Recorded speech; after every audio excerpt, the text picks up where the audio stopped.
for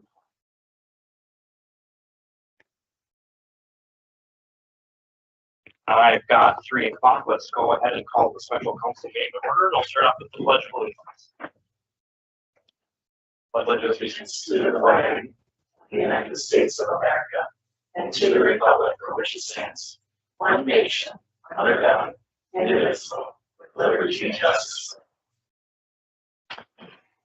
All right. Moving on our agenda, we will move to now item number 2, oath of office for a new council member. At this point, I will invite Judge Quinn and Adrian forward to the oath of office.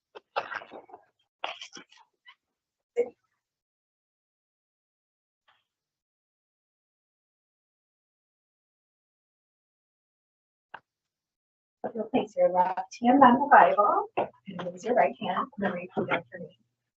I, Adrian Rubinek, do solemnly swear to support the Constitution of the United States, the Constitution of the State of Minnesota, the ordinances of the City of Pine City, and to discharge faithfully the duties of the office of Council of the City of Pine City, and to discharge faithfully the duties of the office of the Councilor of Pine City, Minnesota, to the best of my judgment and ability. to the best of my judgment and abilities. So help me God. So help me God. Put your hand down. A great job holding the Bible. I'm going to have you sign right there.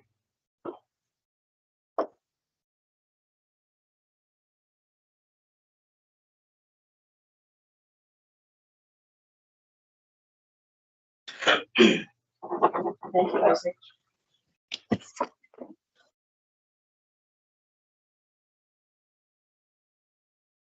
Congratulations. Thank you. All right, now, Councilmember Rubin, if you can join us at the table. Welcome aboard. Make sure my phone is shut off. Welcome.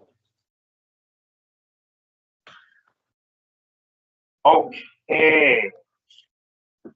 Moving on here, then we will move on to item number 4, consideration and approval of the agenda. So moved. Motion by Kyle. Do I need a second? I'll second.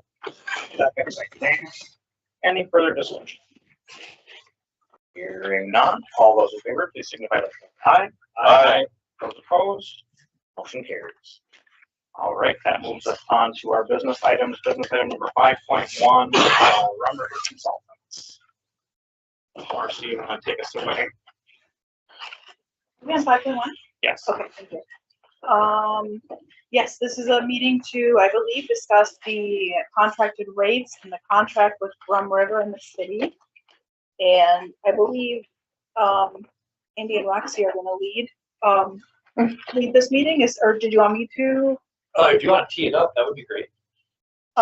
So council, did they get one of these? Yep. Okay. And then I had sent the old contract. Adrian may not have gotten this. Current contract, old contract, fee schedule. I'll take it from there. Okay. Thank you. Thank you very much. So, first, I appreciate you all coming in earlier compared to your regular meeting today in order to have this workshop so that we can have this conversation.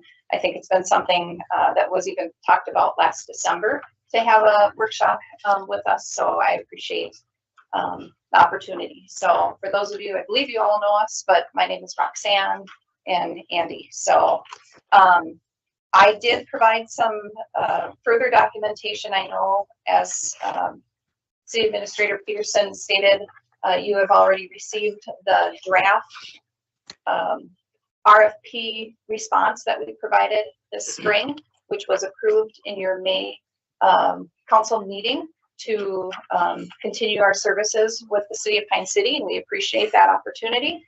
And we really haven't had the opportunity to go through not only our contract, but also the updated fee schedule for 2026. that was provided and discussed with city staff in March, I believe, of 2026. And again, with various different things and going on, we're now discussing it at this point. So thank you for that opportunity. So Mayor and Council, where would you like to start? There's a few things that we can talk about, the proposed fee schedule as well as our contract, which was in response to the RFP request for proposal from the spring. So we're here at your request. So how can we help? Yeah. Part of that, if I may interject, is some of the documents that I provided for supplementals to you today. I apologize for getting it to you right beforehand. But the first page is essentially a summary. We have been your designated building official since April of 2018, and we have appreciated the opportunity to do that. So we're brought into our 8.5 years with the city and the community. And during that time, we've had a lot of growth, not only within Rum River and providing various different services, but also Pine City has had a lot of growth as well. We've continued to focus on that relationship and that communication. So there was some conversation that came about, I believe, last fall and also early this spring in regards to additional communication or extra effort in regards to that, not only on our part, but also with the city's part. And I believe we've been very successful with that for 6-8 months with that. And we continue to hone that, and we appreciate the opportunity to do so. Part of that is just ongoing efforts to strengthen those relationships and reconnect with city staff. Regular engagement and city hall check-ins. So one of our assistant building officials often stops in on a weekly basis while he's up here completing inspections for the city. I also know that he might be on speed dial with Tabitha and vice versa. So they have a lot of conversations outside of those check-ins, along with other staff being up in the community completing those inspections, and also our plan reviews that are completing at our office. And there's just a lot of engagement going on. We've also been able to attend various different council meetings and other special meetings, such as Planning Commission, when Andy went to Atscott to tour that facility and see what was going on with that. So again, continued input, engagement, and then that resource sharing, just to be able to speak to some of the various different projects that are going on in the community. We've also, for strategic service model, we've commitment to long-term service model with collaborative gradual fee adjustments since April of 2018. There's some resources that I gave you today that will explain a little bit in regards to how those resources have changed in the last 8.5 years. And again, we'll dive into that in a little bit. And lastly, the value added services and compliance that has been provided in the last 8.5 years. We've obtained delegation authority through the Minnesota Department of Labor and Industry for not only buildings, but also plumbing and fire code administration during this time. We did not have that in the beginning of our partnership with the city, but we were able to get those in the last couple of years. This also allows the city to retain local control and permit revenue, because generally that would all then go to the state and the city would not benefit from that, and also that local control. We also have various different staff that are septic licensed through the MPCA through the in Minnesota, ensuring compliance through ongoing licensing and continuing education.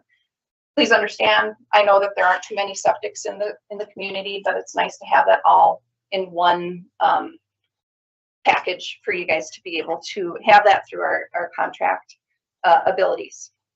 Something that we've been working on really since COVID was remote virtual inspections. So during that time, people did not want individuals in their homes, and understandably so, but we also still had a job to do in regards to the safety measures that need to be done for building safety administration. And we've tried to work on that. We spent a fair amount of resources last year and also this year getting more and more focus on that so we can provide additional flexibility not only to the homeowners, but also the contractors being able to provide that service, and also various different other aspects that happen with remote virtual inspections. That's a benefit not only to the customer, to the community, but also to our office as well. And then finally, also a big one for us that we're very proud of is Baseline.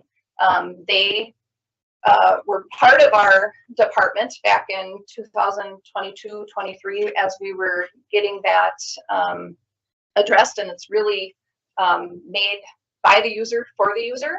And for those of you that have had access to it, you can tell that it's very well thought out and has the end goal in mind in regards to providing that positive project, not only for the applicant, the contractor, the building officials and the inspectors, the permit techs that work in it, the city officials that have the ability to access those documents, in addition to the contractors that have that real-time notification of, hey, I'm working at a different site, but I get notification that my inspection has been passed at one here in the city of Pine City. So that we have been homegrown, and then that actually went off onto its own company, but very still tied in with Rum River because they continue to learn from us. We have a very large base of jurisdictions that we work with, so we're able to learn from other jurisdictions that then apply those benefits here and vice versa. So we're really excited to have that online permitting system available for the city of Pine City to be able to use. So our future outlook is, again, continued commitment to serve Pine City residents and business owners along with the city itself. The next steps in regards to that, and I think City Administrator Peterson was kind of, what would be our agenda? And I know that we talked about not only our updated contract, but also the potential or the recommended fee schedule. So there's some different things on the next steps that I think will help us go through that process to make it a lot easier for you guys to take in and ask questions, because that's a lot of papers if you look at it, or a lot of PDFs that you had to go through in order to try and understand, and we're hoping to be able to provide that education today to help that through. First of all, as stated earlier, the request for proposal was submitted and then accepted on May 6th at the council meeting. Included was that contract and also the fee recommendation. I provided today additional resources for our discussion today, one of which is the 2026 fee schedule proposed summary updates for the city of Pine City. At this time, I'd like for you guys to look at that. This one that has kind of the different colors of yellow, purple, and green. And I want to say, if you look at the new fee schedule versus the old or the current version, our new one is very transparent and very well documented.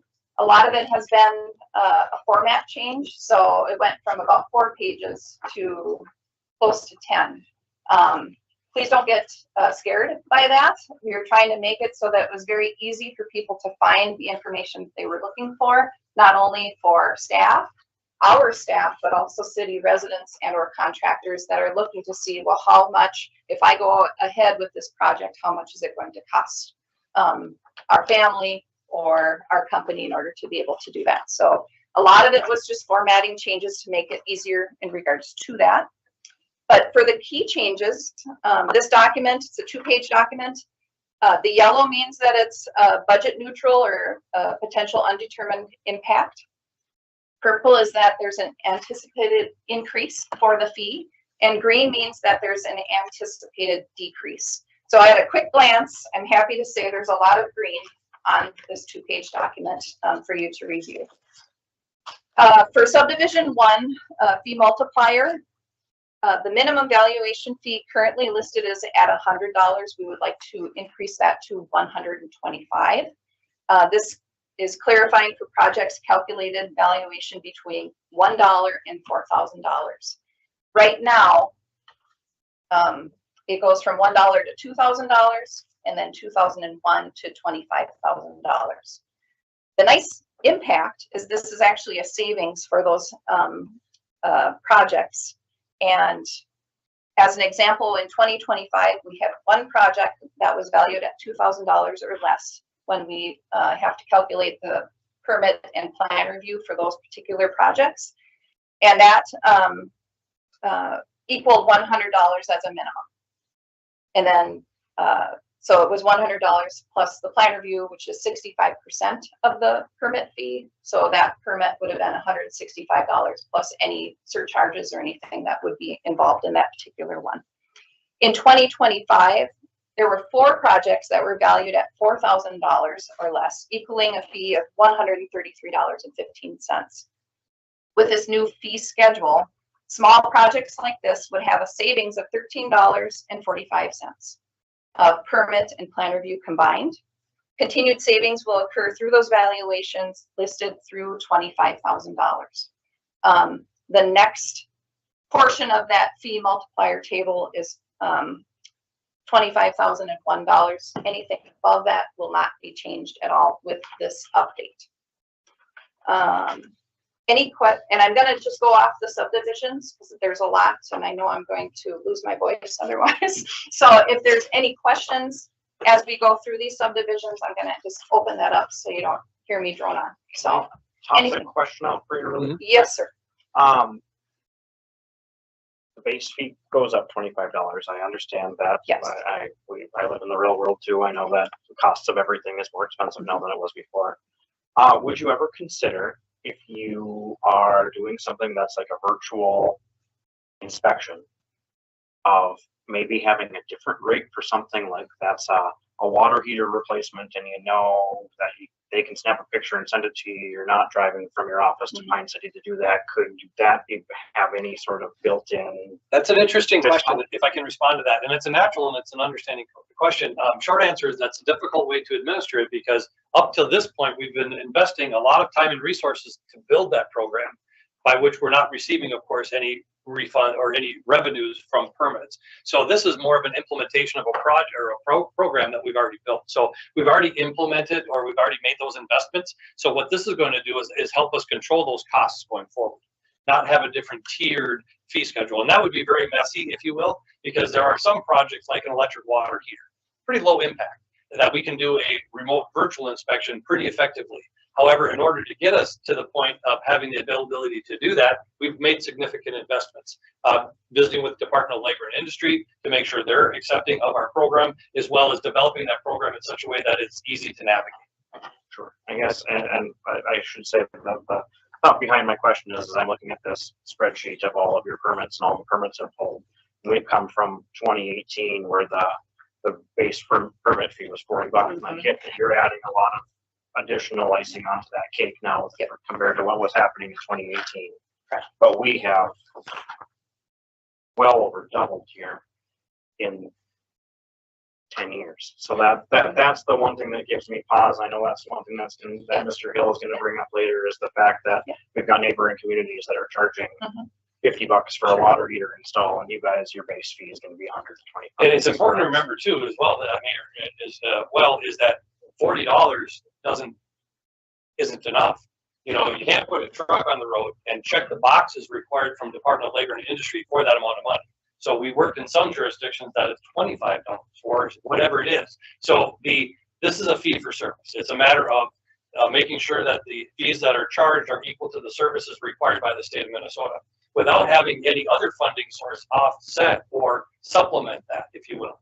So some jurisdictions choose to supplement those fees through other revenue sources. But I can assure you that the requirements to train a building official, put a truck on the road, $40 wasn't enough then, and it certainly isn't enough now. Right. I do have some potential solutions in regards to And that. we'll get to that. So please be patient. Hold that So- Yeah, there are Yeah, some potential ideas for that coming up. Yes, so. Right. Any other questions in regards to anything that I've provided yet at this point?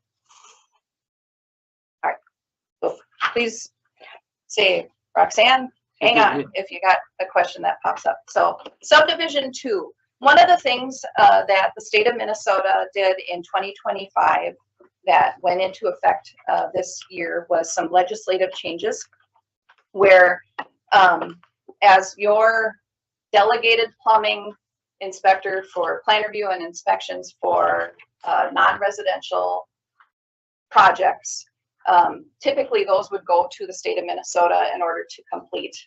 You need a master plumber, various different certifications to go through that. We have a staff member that has gone through those certifications, and that is why we were able to provide that delegation partnership with the city. That was the way we structured it after what the state had done when we first applied that opportunity with the city through that. And now that the state has changed their funding calculations in regards to how to provide that, we want to mimic what the state is doing as well. So essentially, if we were not providing the delegation, the plumbing delegation for the city of Pine City, you would be paying these expenses straight to the state and you would not receive any of those funds. We are asking to match what the state does, but yet you still receive a percentage of those funds as a partnership. Thank you for that. And in addition to that, we are much faster. You know, we do plan reviews in a matter of a couple of days or a week, where the state is months behind. So the applicant would be paying the same amount, no matter whether we did it or they did it under this, the state does it under this scenario. The difference is reduced timeframes and the fact that the city is able to retain some of those funds. Yes. Right. Any questions on that? Just to be clear, it's a significant amount. State right now for state approvals is 6 to 8 weeks for plumbing. Yes. And you guys are able to do it in 3 days. 6 to 8 days at the most, correct. We have a dedicated master plumber. We're actually looking at maybe hiring another as this company continues to provide these services. So correct. So Joe is our master plumber. He's dedicated to this. He's also certified in septic inspections. So as these plumbing jobs increase, we're able to throttle back on the septic portion so he can concentrate to maintain that time frame. But I don't think we're over a week in any of our projects currently doing the plan review, which, as you say, the state's taking significantly longer. And that's due to staffing issues. And if I might, real quick, just to double click on that, this is where we really demonstrated that public-private relationship. There's a real public need and benefit for inspections and plan review and so on, but the ability to provide those services as a private company where we can pivot, we can ebb and flow much more strategic or much faster than the state can, because they're going through staffing issues and things of that nature. It takes them quite a while to hire, to advertise, to post, to hire. And then when that person moves on, then they start that process all over again. State Fire Marshal's office is very similarly underfunded, understaffed rather. I don't know how their funding mechanism works, but they're understaffed to the point where I'm waiting 14 months now on an email back from the State Fire Marshal's office. That's the state of affairs with the plumbing division as well as State Fire Marshal. So it's safe to say that if the fee schedule appears a little bit higher on some of that stuff, part of that is for the systems, tools, and structure that you built as a company to be able to execute that in that amount of time. But please remember that the plumbing fees that an applicant would pay are the same as what they would pay the state. So if for whatever reason the city decided, no, we don't want Rum River to do the plumbing, they would go then to the state and they would pay the same fees. So we're mirroring those same fees. But as a builder, or if I'm building something privately, I have to eat that potential 6 to 7 weeks Correct. of time and stand still. And Yes. That And I've actually heard it's longer than that, but yeah. You So, can't put a price on right. That's very difficult to put a price on, exactly, with work slowdowns and occupancy delays and things like that, correct? it. And we have such a short building season as it is, so it does really impact that bottom line. Right. So, thank you. I have a question, since I'm new, what is the percentage that is paid back to the city then for? For delegated plumbing, I believe it's 15% 15. that the city receives. If the city wanted to have cheaper rates, could they waive their portion of the percentage back and then have that at a lower cost? Correct, yes, and that's one thing that Roxanne was working on earlier to generate as a potential solution to your question. So yes. So the council is the one that makes the ultimate decision in regards to what the fee schedule is.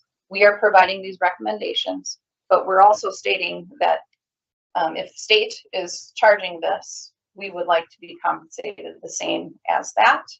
The state actually will receive more monies because they are not sharing that partnership with Pine City. But Right. we would not increase ours to the 100% if you decided, well, we only do 85% of that. And so our goal is ultimately revenue neutral. So what we're saying is under this proposed fee schedule, this would be revenue neutral and you wouldn't take any monies out of the general fund or anything like that in order to supplement or augment the fees that are needed for that service. Whereas if there were a different scenario proposed, you would perhaps lower yours. And that's a very great idea, because now with baseline and the supplemental services, that really reduces the staff time that's required from Tabitha and accounting, and especially when we get these the instant permits, we're calling them, is the roofing and siding and windows, the permits that are that don't involve any plan review. Those permits can be issued instantly because baseline automatically verifies the city licensure through the state, whether it be a mechanical bond or plumbing license or a building license. So those systems are already built in place. So baseline automatically connects with the licensing department at DLI. So those permits can be issued instantly and really has no impact on city staff. So that would be the reasoning for that is, that revenue share that the city gets a portion of right now could be reduced because a lot of these systems and processes are automated. And I just wanted to touch upon the part that you mentioned in there, the general fund. If we were to lower the rates even lower for the fees, we would have to supplement that with the general fund and the taxpayer dollars, correct? Correct. Okay. And this is, I guess, a question for Marcy. You might be the best to answer it. Does Tabitha's, or I should say the planning budget, does the planning budget hinge upon us receiving monies back from Glen River at this point? Our budget includes that revenue. So anything that we did to turn the dial in any direction is going Would to affect end up the levy. affecting our levy one way or Exactly. Good point. Thank you. All right. You guys are having great questions and feedback. I appreciate that. Any other, one other thing the state does not do that we have chosen to do is provide a single fixture permit incorporated into the fee schedule for plumbing and also mechanical. So if a non-residential business needs to replace their water heater, we are not going to charge them extra or more, I should say. We want it to be more commensurate of the service. So if it's like for like that they're changing that, it is a single fixture permit fee, which includes both plan review and permit versus having them separate and having a higher charge. A water heater is a very good example of that, as is an RPZ, reduced pressure zone, as far as a backflow preventer on a water heater. Commercial water heaters, the state's pretty strict on what we do in that regard because we need to protect the water supply from any potential contaminants. That's one fixture. It's one touch. We wanted to go through and make sure that the fees again were equal with that service because the value can artificially inflate the fee. And we want to say, no, that's more than what's needed. So that's why we implemented the single fixture fee, which is going to result in that savings. The state does not do that. And I also, thinking off the top of my head here, I'm just looking at an example of, with the old plan, you're getting dangerously close to that $2,000 mark if you're looking at replacing a standard tank water heater with a tankless, and by the time you're looking at that, you're looking at north of $2,000. That's a really good point, Mayor, is that, commercial water heaters are big, they're expensive. And if you base a permit based on valuation, that exceeds the services that are required by the state and the services that we provide. That's the other reason why we put that single fixture fee in there. So it's a set fee. Right. And it doesn't matter how big the water heater is. Even residential things are getting close. Yeah. Depending on what you do. Yes, it can be close. yeah. And that likewise, thank you, and that likewise is a set fee. So it doesn't matter how many bells and whistles or how big that unit is, how many BTUs, it still requires the same resources from our standpoint as far as the touch, the inspection. Right. Correct. And now that window will be to 4,000 as your proposal, not 2,000. That is for valuation type permits for building Oh. mechanical. Plumbing has its own fee table or yes. So Back in. okay. Residential plumbing and residential mechanical. Owner occupied non-rental properties are eligible for fees to be waived when the homeowner completes the basement finish work. This results in a fee reduction of up to $125 for individual fees or potentially up to $250 when combined. So if they change out both and they do it themselves and it's a non-rental, they save $250. If I might, I had one of these yesterday in Oak Grove. The homeowner was pretty savvy and he was doing his own work, building, plumbing, and mechanical. So we're able to waive those fees because we're coordinating this inspections at the same time. Whereas if you have a separate plumbing contractor or mechanical contractor, we're making multiple trips. Now, we could charge that same fee times 3, but we're not doing that. We're coordinating that inspection. And again, I had one yesterday. It worked out really, really well. Instead of being there for 35 minutes, I was there for 45, but it did not necessitate a separate trip. So that's where this comes into play, when homeowners are cognizant of what's required and they're doing the work themselves. Subdivision 5, fire protection system permits. We added operational permits. I do not know in regards to the city if that, I'll let you talk on that. Sure. And then also just mirror the approach listed in subdivision 2 for those plumbing permit fees. So again, single fixture permit incorporated, which essentially means anything less than 20 fixtures. 20 heads. Or 20 heads, I'm sorry. So that is something new and have incorporated that. I don't know if that's. And that's maybe a separate conversation that we can have with Chief Miller and Mr. Zemek as well, as far as what the desires are for fire code administration. You have qualified staff here, but we are doing this at other cities as well, that we can show what that system looks like for operational permits. And real quick, what that is when a building is built, there's a certificate of occupancy that's issued. And when that baton then gets handed off to the fire department, because they're the first responders, they're the ones going out for, God forbid, a fire or a medical or anything like that. The operational permits establishes a structure by which fire department or Rum River, whoever is the delegated person for that, would go out on a periodic basis.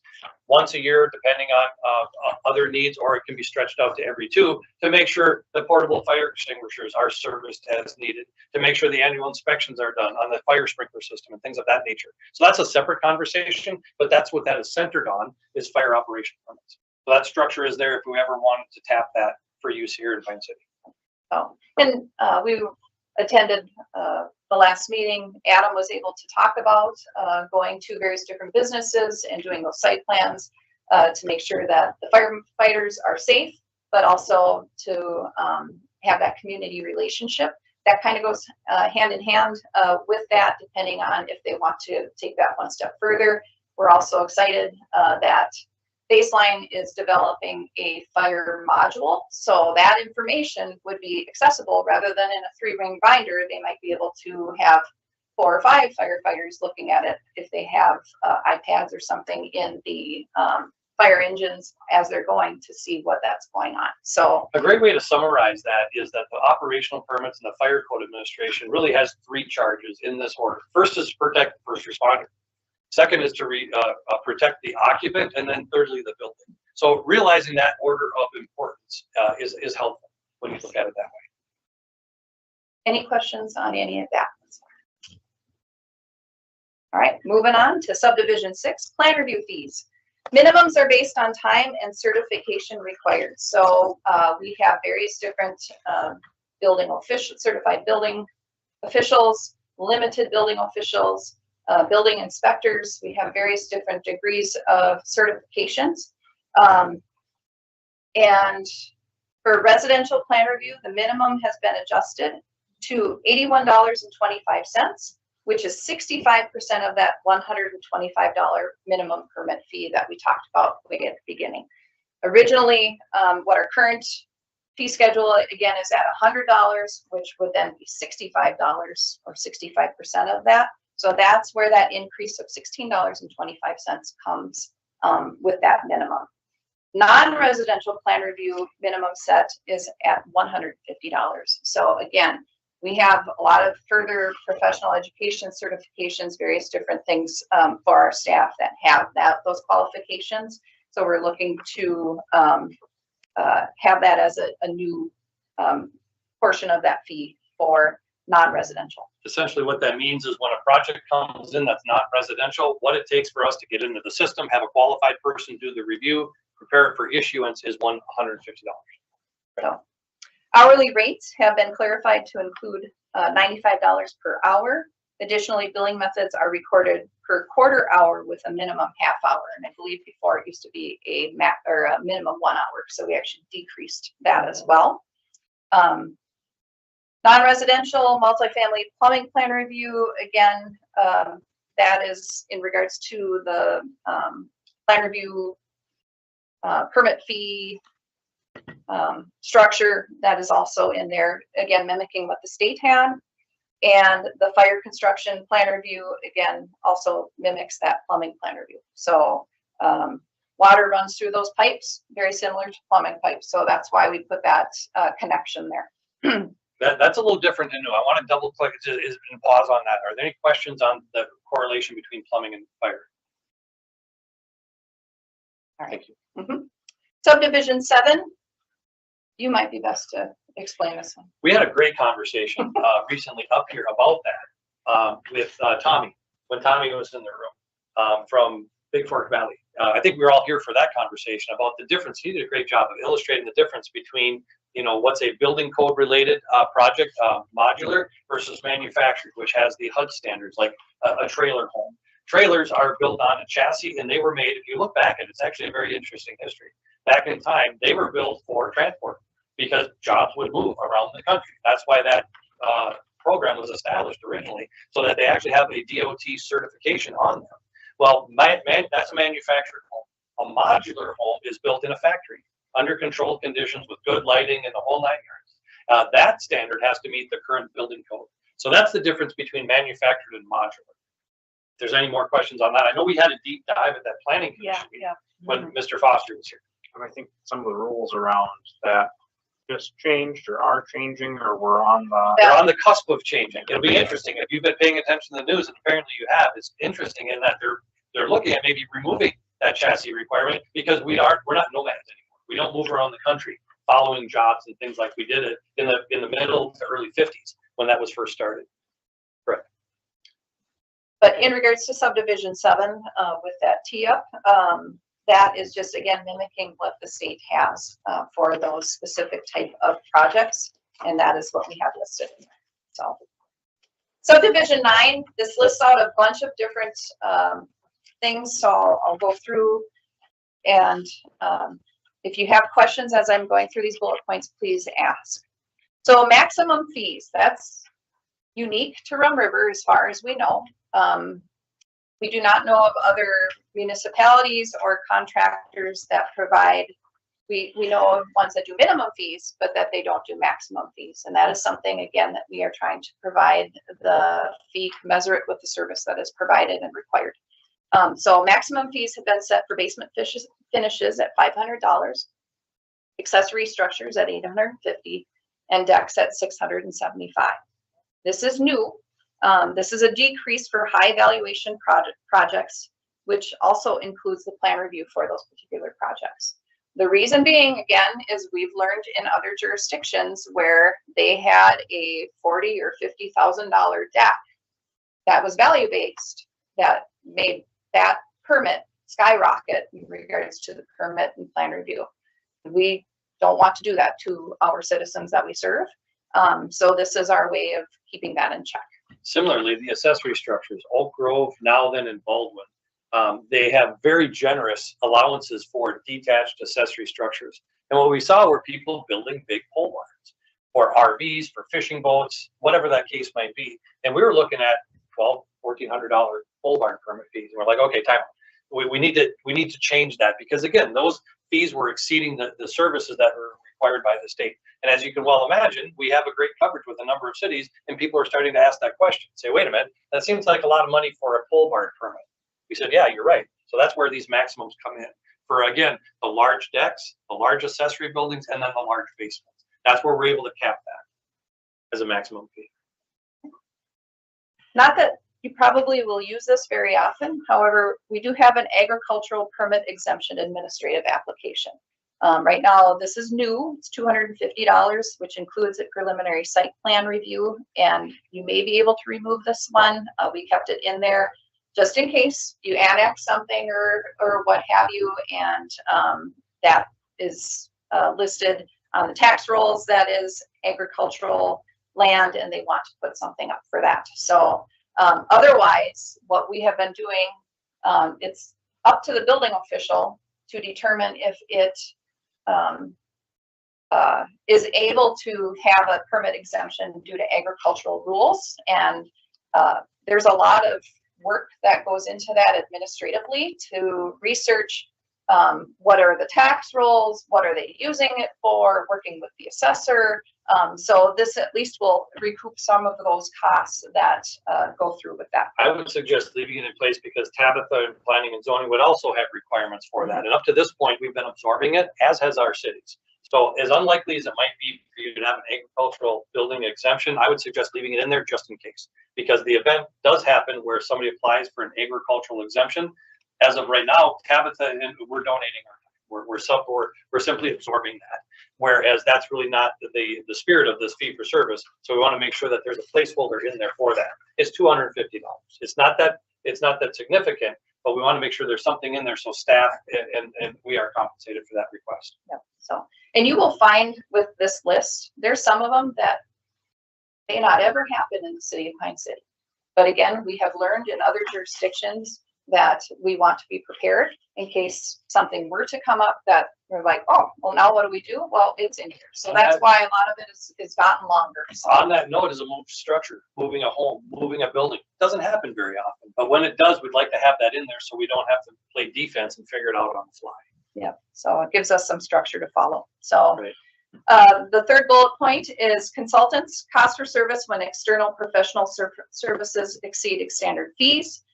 Such as for special inspectors with septic advanced systems. This is new and that's budget neutral because that would be paid by the applicant, and it's provides a specific fee and then anything above and beyond. That is something that we do not have septic inspectors that have that special inspection. So experience yet, but that is something that would need to be up for a third party that would do that. What that is a quick trip on private utilities. A quick trip that's on a private sewer, that requires an advanced inspector's license, and we don't carry that. We have the standard septic experience. So we do standard systems, regular type systems. If you have a quick trip with a kitchen and things of that nature on a private sewer, unlikely in Pine City, of course, but that's what that is the different structure for an advanced septic inspector for a private sewer system. Unlikely, but that's what that's all about. My best example is a quick trip on a private sewer. As you can imagine, there's a few bells and whistles there, more so than on a standard residential system with a residential floor. Okay. The next is demolition permit. Residential increases $100. However, this also includes 2 site inspections and the administrative plan review to review it. Non-residential now is a set fee rather than valuation, so that is expected to decrease in fees. So that one is kind of twofold, goes either way. Inspections with no fee indicated, this is a decrease of $30 because that is at $125 currently in your fee schedule. Inspection, reinspection fees, they're just clarified language, so that is cost neutral. Manufactured home setup permit decreased by $50. Right now, it says $175 in your fee schedule. However, they would need to apply for a mechanical and plumbing permit each. So it would be $125. So essentially $250 in addition to that $175. We are clumping that all together. So it actually is a decrease of $50, and that also includes the plan review. So on that one, especially, we were able to work with the Department of Labor and Industry to make sure that we have the ability to do that. And they suggested, in fact, they're doing it now too, grouping those together. Again, just like a basement finish, we're already on site. Let's check all those boxes while we're already there. So is that total then is what, 375? Correct. Okay. Yep. Good math. Quick. Mechanical single appliance permit for non-residential or multifamily, the set fee of $210, similar to that plumbing fee like we talked about earlier. Mechanical non-residential temporary heating equipment, that's an increase of $60. Doesn't happen very often. However, again, wanted that transparency in the fee schedule. Moved in structure, as Andy explained, that just clarifies that $95 per hour plus mileage. If they're moving a structure from outside of Pine City, that a inspector would need to go to wherever before they bring it here. A lot of times that potentially saves the individual from, if the inspector goes out there and they realize, oh, it has all these various different things that need to be done to it, they may make a different choice of moving it, or they're like, yeah, this is a really good deal, and they bring it in. So, Exactly. So a move structure, when you move a structure into a city or you build it, it has to meet the current code. Balloon framing is an exterior wall that the studs go from the base plate all the way up to the roof. That balloon framing is real common in buildings that were built years ago. However, when you move it into the city, it has to meet the current code for blocking, fire blocking, and things of that nature. So we found it to be very helpful to help the applicant, the owner, or the contractor understand what the implications might be if they decide to move it in. That's why we're adamant about the plan review before you issue the permit. Again, it doesn't happen that often, but when it does, you don't want somebody to move it, go through all the logistics of buying a structure, moving it into the city, only to have the inspector come out and to call out a bunch of corrections and things that need to be changed. Had they known that, they might have made a different buying decision. and please know this does not those barn structures that you can buy at a Menards or something, that does not qualify for this. So please. Those are that like, is I call them hickory. I've seen that, not to use one specific names, but they're manufactured 200 square feet, under 200 square feet, a garden shed that's moved. This does not apply to that. Yes. So, thank you for asking. Yep. might address zoning, but not us. So, all right. Yeah. Correct. Reissuance and renewal of an expired permit. Sometimes life gets away on them. They, in Minnesota rules, you have 180 days once you have that permit issued. Or if it doesn't get issued, they drag their feet or something happens and they don't interact with our office or the city in regards to this. After 180 days, it's either abandoned, or if it is issued, they need to show progress that they're doing something with that permit. They can ask for an extension. Maybe they had a health issue or something happened and they're like, hey, could we have that? We typically provide at least one of those extensions, which is another 180 days. We try to work with the applicants and the contractors in regards to that.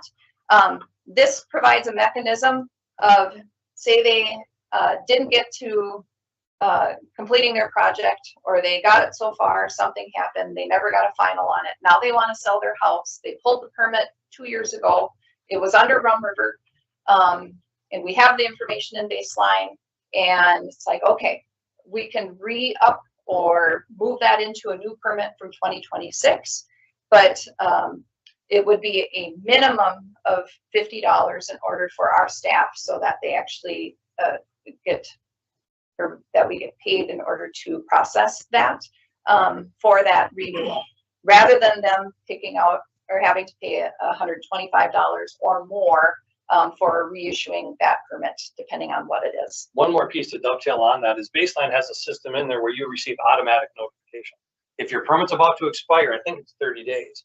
Your permit's about to expire, they reach out, I say, tap you on the shoulder. By the way, this permit's about to expire. Please make sure that you call for your inspections or an extension request if that's needed. If that expires, that permit expires, right now the mechanism is you get a new permit at full price. This allows us to charge a lower fee because we're simply reiterating the information if nothing has changed. We're reiterating the existing permit into a new one for $50 instead of $125. Yep. That's what that's all about. Kind of acts like an investigative fee because our staff has to investigate You have to how touch far it. along it has been. So Right, but that would happen after they've already received the notification and they missed it or what have you. But again, and now this allows us to have a $50 permit instead of $125. Sure. Because right now, if your permit expires, you need a new permit at full price. This allows us to deviate from that. How's your notification given? Is it a text message? Is Email. Email. So thank you. That's a great question. No phone call? Typically, no. We've established communication through Baseline, through email communications. We've already received emails from this account. So that's why we feel comfortable utilizing that same method of communication. Also in the issued permit, it is boldly said that it expires after 180 days of inactivity. So say they made it to 175 days and they have an inspection, that resets for another 180 days. So technically, these permits can last a long, long time, as long as they get the required inspections and or ask for an extension request. But to answer your question directly, they're communicated by email. the same email that we've been using up to this point in the process. The email would create a paper trail that you notify the individual, correct? Yep. Correct. As Yep, opposed we to have an the- audit trail within Baseline, so, Correct. yep. In your experience, is this something that is unique to you, or is this something that other companies? This is unique to us, just like the set fees and the max fees. Correct. Some jurisdictions charge a percentage of what that original permit fee was and things, and we just set it at that 50. So, yep. So that is up to a $75 decrease for maintenance permits and varies for value-based permits due to remaining work. So if it was a large value-based and they have 4 more inspections, it may be more than $50 depending on what needs to be done with that. Correct. But at least that establishes a base rate of $50 instead of the full price fee right out of the gate. Yes. All right. Any questions thus far? Okay. Next one is technology service charge. This is new. As I stated earlier, Baseline, we've been developing in-house, and then that became a separate company. However, we are very still involved with the progression of that software. And I believe that it's been a really good service, not only for the community, but also for the staff, for the collaboration, and has been working really well. Currently, Rum River takes care of the licensing and also any fees to do with that. The city of Pine City does not pay anything. We pay that for you out of the revenue that we receive for the permits that we process.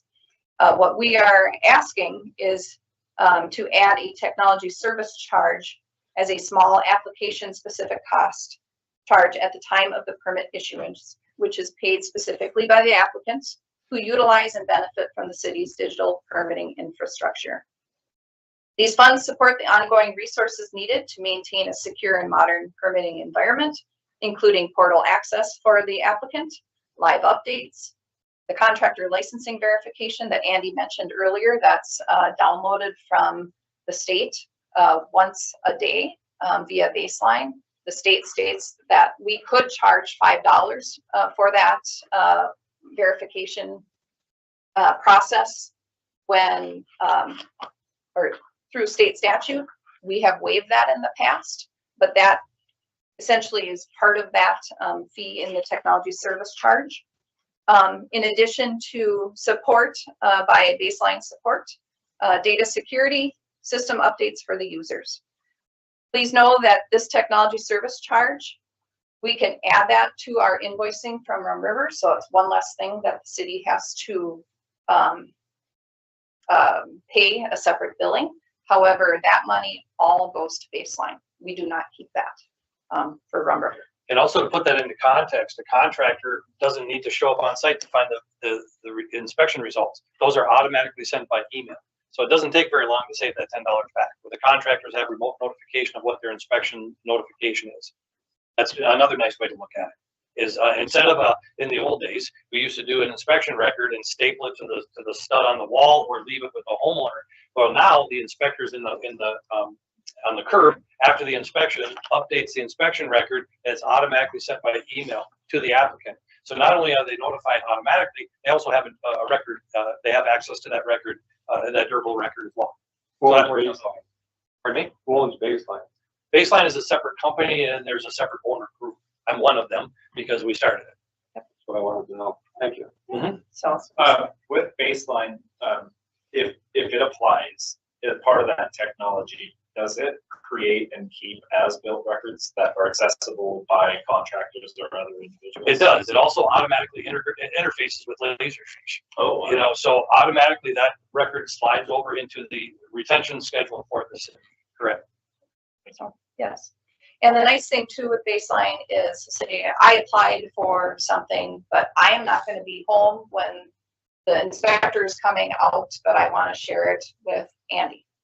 And so therefore I can share that permit record with my family member or with my neighbor and say, hey, this is who's going to be coming. You can see this and it doesn't cost extra money. It's not a subscription. You pay it once for the permit. It's not like you have to pay it your month by month or year after year, and say you need that documentation to show the as-built of where your septic system is, that will be in there for your access in those files and images.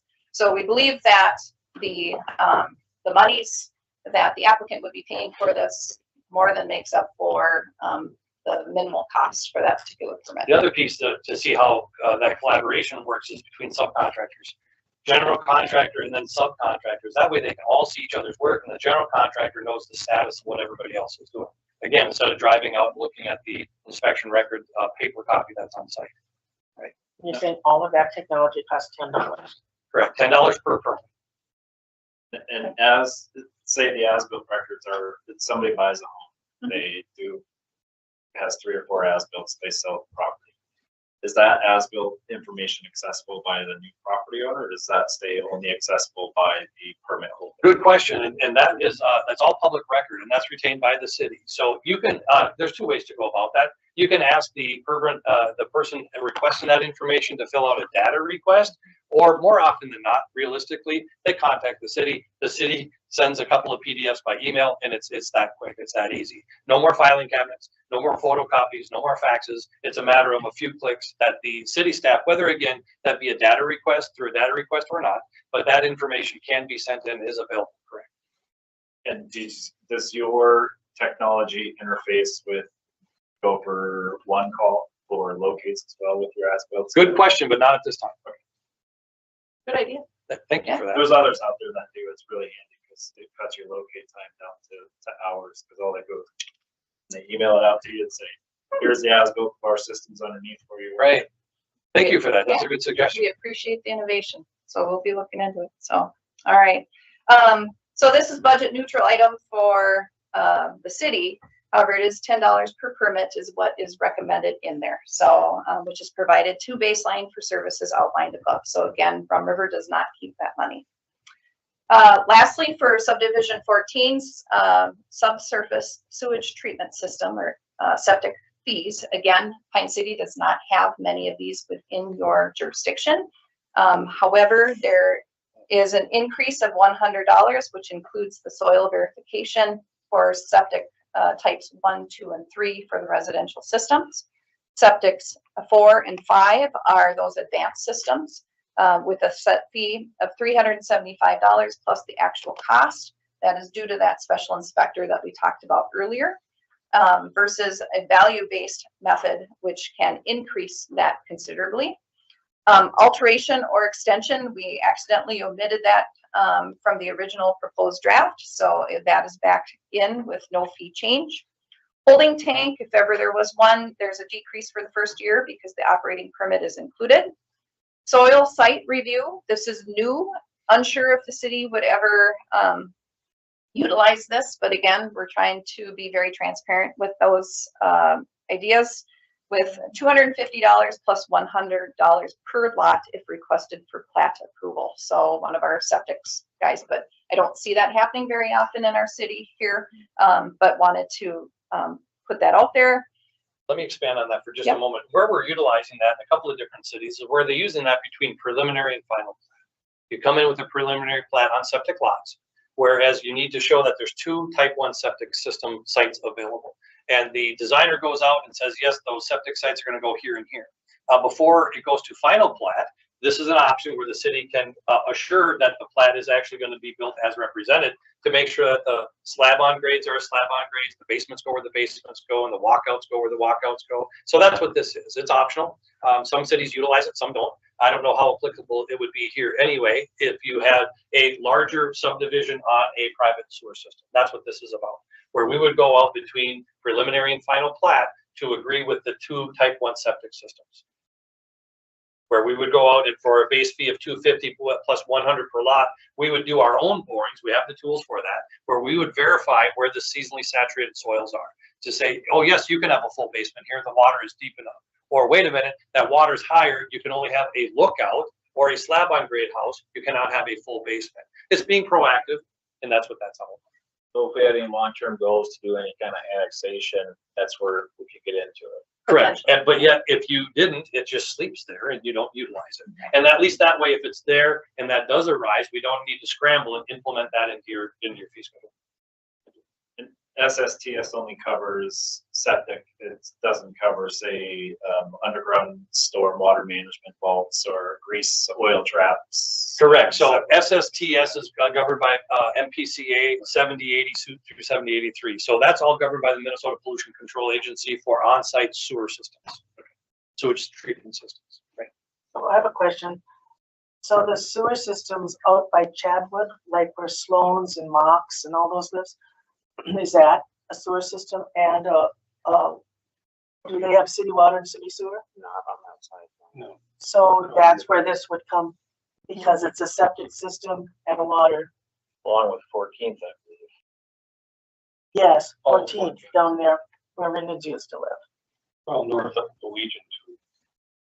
There's like pockets that are. Oh, yes. So this does apply to us then. It does. Well, yes, septics do, If but you, just the not too septic, many. Yeah, correct, the yeah. septics do, but that, well, what we were talking about right there was the larger subdivisions, if you will. If you're gonna have a 10 lot subdivision, moving from preliminary to final plat, that's where this would get plugged in to make sure that all of the houses fit with the design criteria. Oh, If you were not going to provide city sewer and water out there. Yep. right.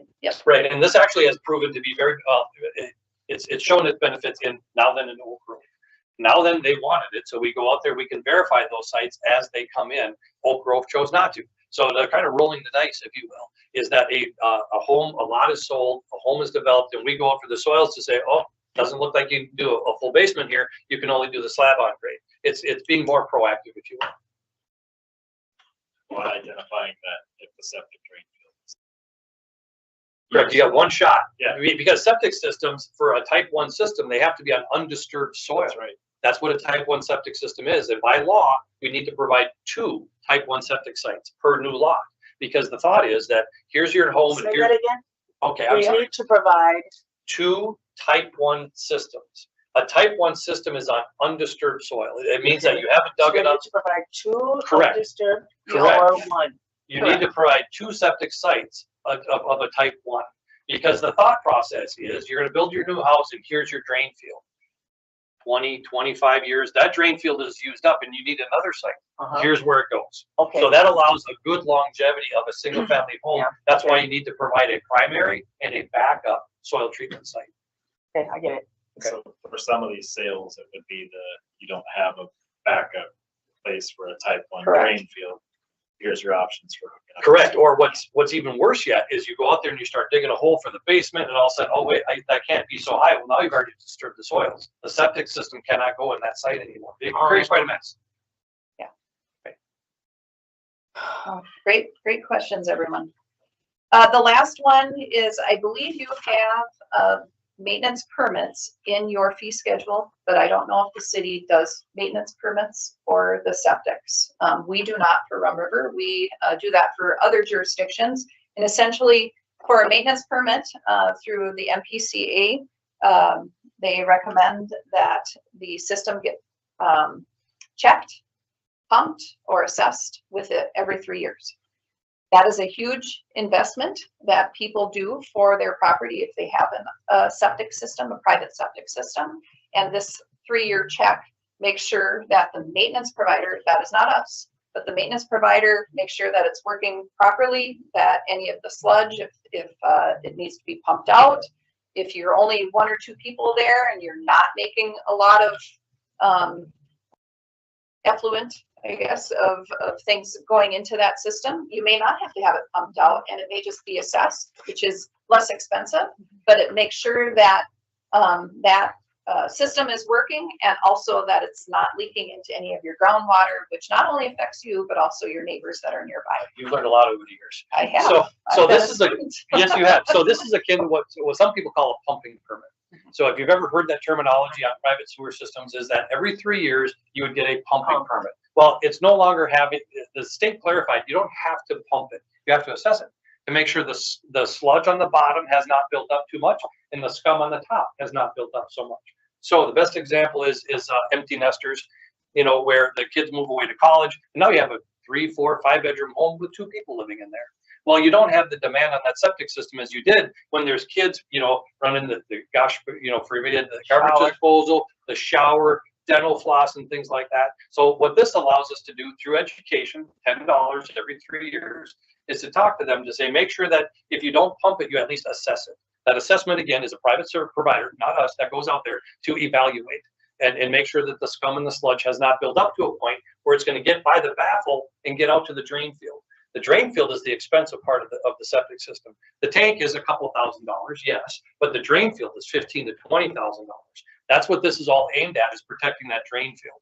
And that again is through what's called it used to be called a pumping permit, but we're being encouraged now to call it a maintenance permit from the MPCA to make sure that everybody realizes you don't need a great big old pump truck lumbering down the road to come out to pump your tank.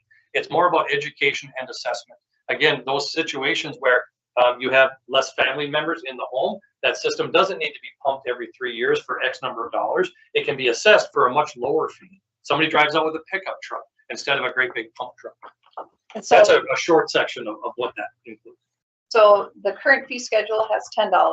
We're asking that would then increase to $20. There would be no technology service charge that get added to that. That would just be that flat 20. That is purchased by the maintainers, so not by the applicant, but most likely will then be transferred over to the applicant when they purchase that service from whomever the maintainer is. So that is what that involves. And again, to be clear, that's MPCA driven. That's you executing MPCA Correct. requests. Yes, Okay. And that's where all this education comes from. As you can well imagine, we go to these classes every year, all of us that are septic certified, and there's several of us in the company, and this is where they're beating that drum, making sure that we're informing homeowners that you don't need to spend all of this money, increase your education, make sure you don't flush those wipes, don't flush your dental floss. If you have a garbage disposal, make sure your tank is sized for it. So all that education happens through this process. Most people with a septic system know they have to. Some do, some don't. You know, it's interesting. That's a really, really good point. There's a lot of people move from a urban setting to a rural setting, And and they it's don't know they have. they don't know they have a septic system. You know, and that's why we have little green folders. You too? Yep. We have little green folders that we get from the MPC that we mail out when somebody gets a certificate of occupancy, that we educate them. Not only that you have a septic system, but where is it and how do you care for it? Because that's an incredible investment, 25,000 plus. Yeah. Yes, so we're all about education and also voluntary compliance through that education. So that is really a cornerstone of Rum River. So I know that we went through a lot in regards to that for that one resource, but I'm hoping that helped break down that big, thick fee schedule into a more manageable portion for you guys to understand, think about, and of course, if you have any questions on that, by all means, you can always contact us. So Yeah, we're and happy let me to help with thank that. you for that. And this isn't meant to be a one and done. This is a big educational piece, and that's why we wanted to hand out this information. So go back, digest it, and then let us know if you have any questions. Definitely. So this isn't just a one-time deal. So, any questions before I go to the next resource that was provided to you all?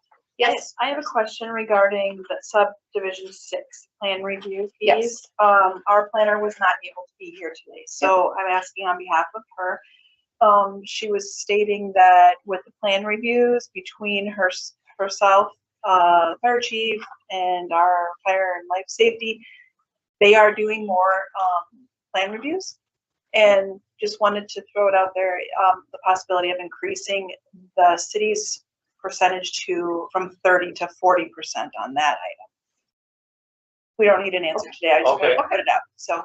Okay, yeah, and we'd like to talk more about that. We say roles and responsibilities, who's doing what. And as those needs ebb and flow and they change with new staff and new capabilities, absolutely, we talk more about that. Yeah, because they are significantly, I believe, taking on more of that plan review. So yeah, just something to think about. We can. Okay, thank you. Okay, thank you. Okay. The next document that I would like you all to view is the City of Pine City permit activity fiscal year 2018 through August 17th of 2026. So the colorful table, all right? So as I stated earlier, we have been your building official since April of 2018. And I was able to go through our documents this past week to try and cull some of this information so that you would understand. I know Councilmember Hill loves history, so this is providing some of that history of what has happened in the last 8.5 years. So in, you can see I have for fiscal year on the very left, the total issued permits, which does not include zoning. At times we did a little bit of zoning assistance early on, but we do not do any of that currently for the city. So I excluded those. Also permits that were never issued, or if they were canceled, voided, abandoned, anything like that. So you can see in that first column how many permits had been done. I thought that you may be interested in knowing what your non-residential versus residential issued permits were, so I opted to put that information in. And then the total permit and plan review fees collected, and this is for building, mechanical, plumbing, fire, and septic. Please know for the last couple of years, we've included fire and septic. Prior to that, I did not have that data, and I did not note what date or what year that changed while I was doing this process, so I apologize. But that has just been more recent that fire and septic has been in there, and possibly since our 2024 contracts is what I'm kind of thinking, but I don't know that for certain. But these monies they do not include the state surcharge. They don't include your SAC and WAC. They don't include any of the other fees. This is typically only the fees that we would share in partnership with you. This is what the city is paid by the applicants currently. This does not include anything that Rum River gets from those permit revenues. I wanted you aware that back in 2018, it was just over $74,000 that the city received for the permit administration of that of those permits. You can see that it kind of ebbs and flows throughout the years, and I wanted you aware that some of the notes that I have listed, that if it went higher than the year before, it may have been because of one particular project or property, and that is why I have that listed out. And if that particular project or property didn't occur, how much the regular permit revenue would have been. Pretty steady.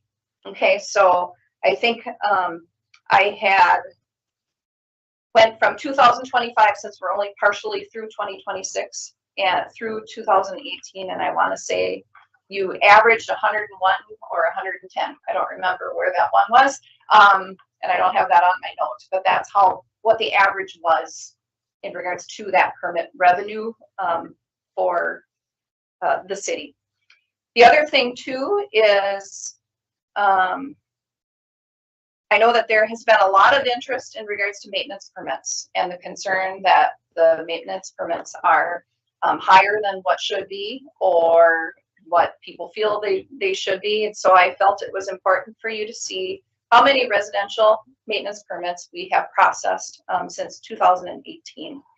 The 2018, I also included those that we did not have anything to do with prior to April, so that you would have a complete picture.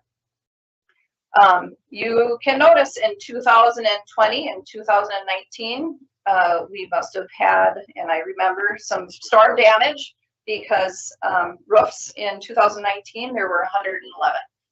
This year so far, we've had 16.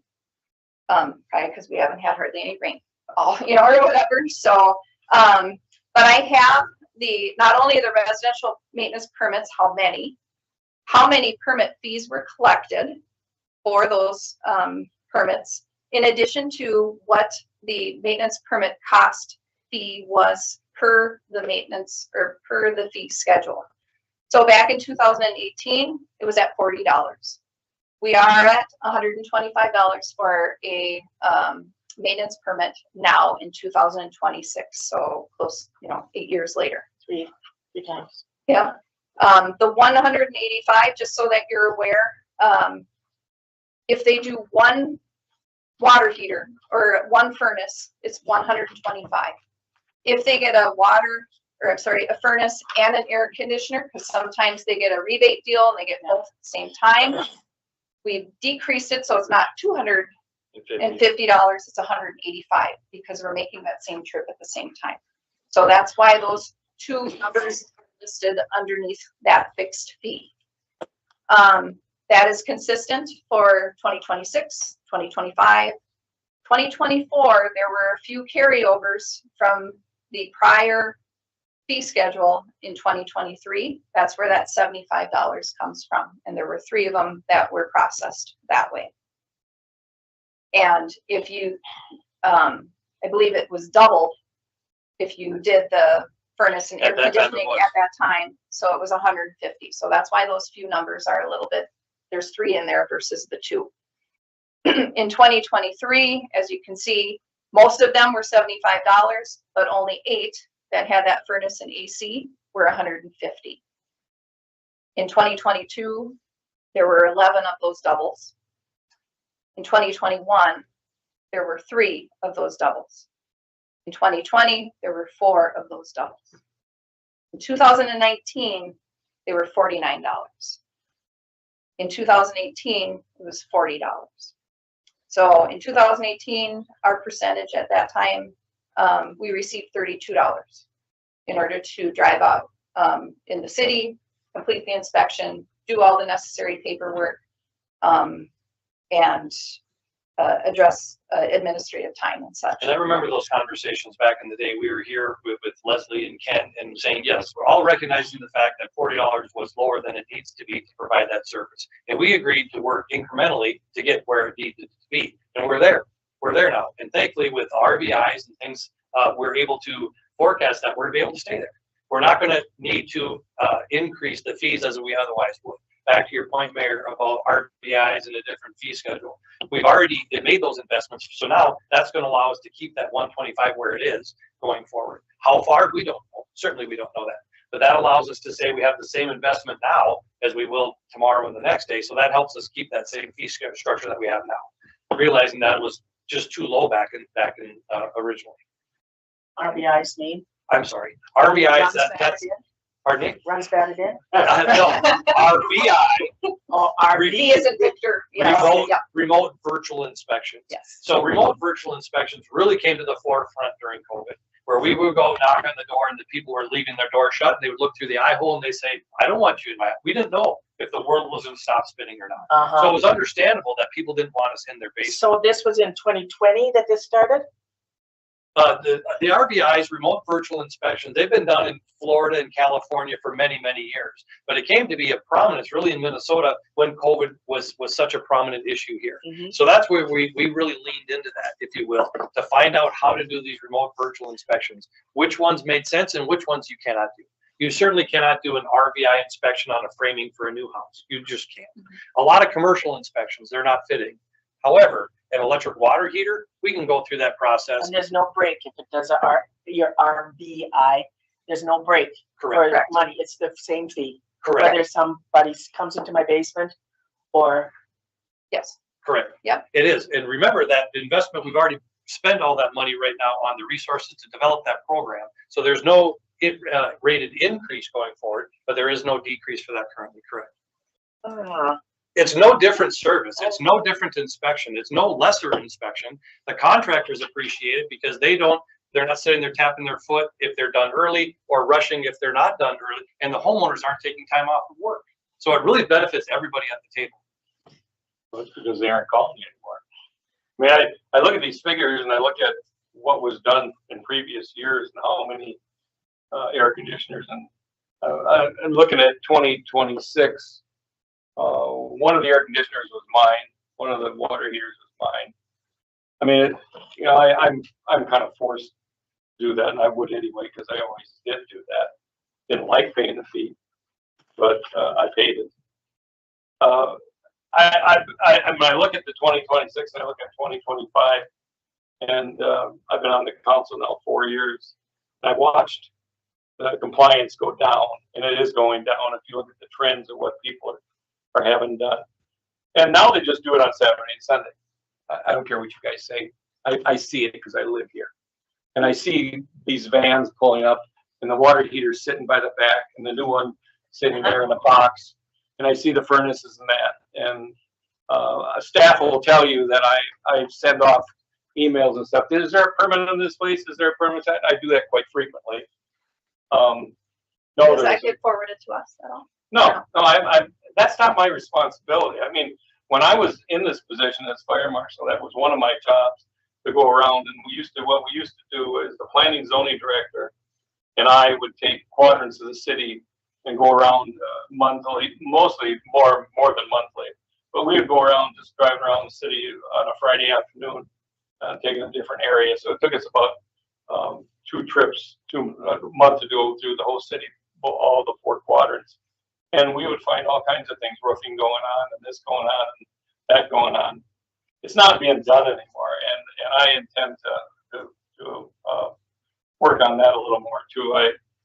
Whether I get the support on it or not, I think we need to start doing that again, because non-compliance, it's so easy when it's so expensive. People tell me, you know, you got $1,000 water heater, you're paying $125, you know, and okay, justify it all you want.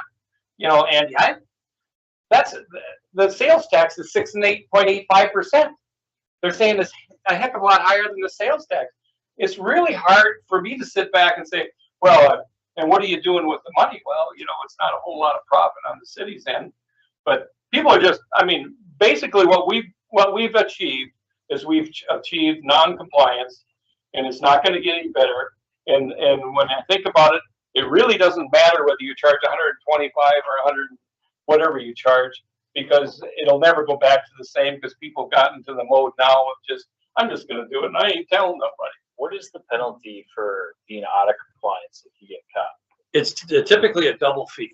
You can go up to a double fee. So $125 permit can be $250.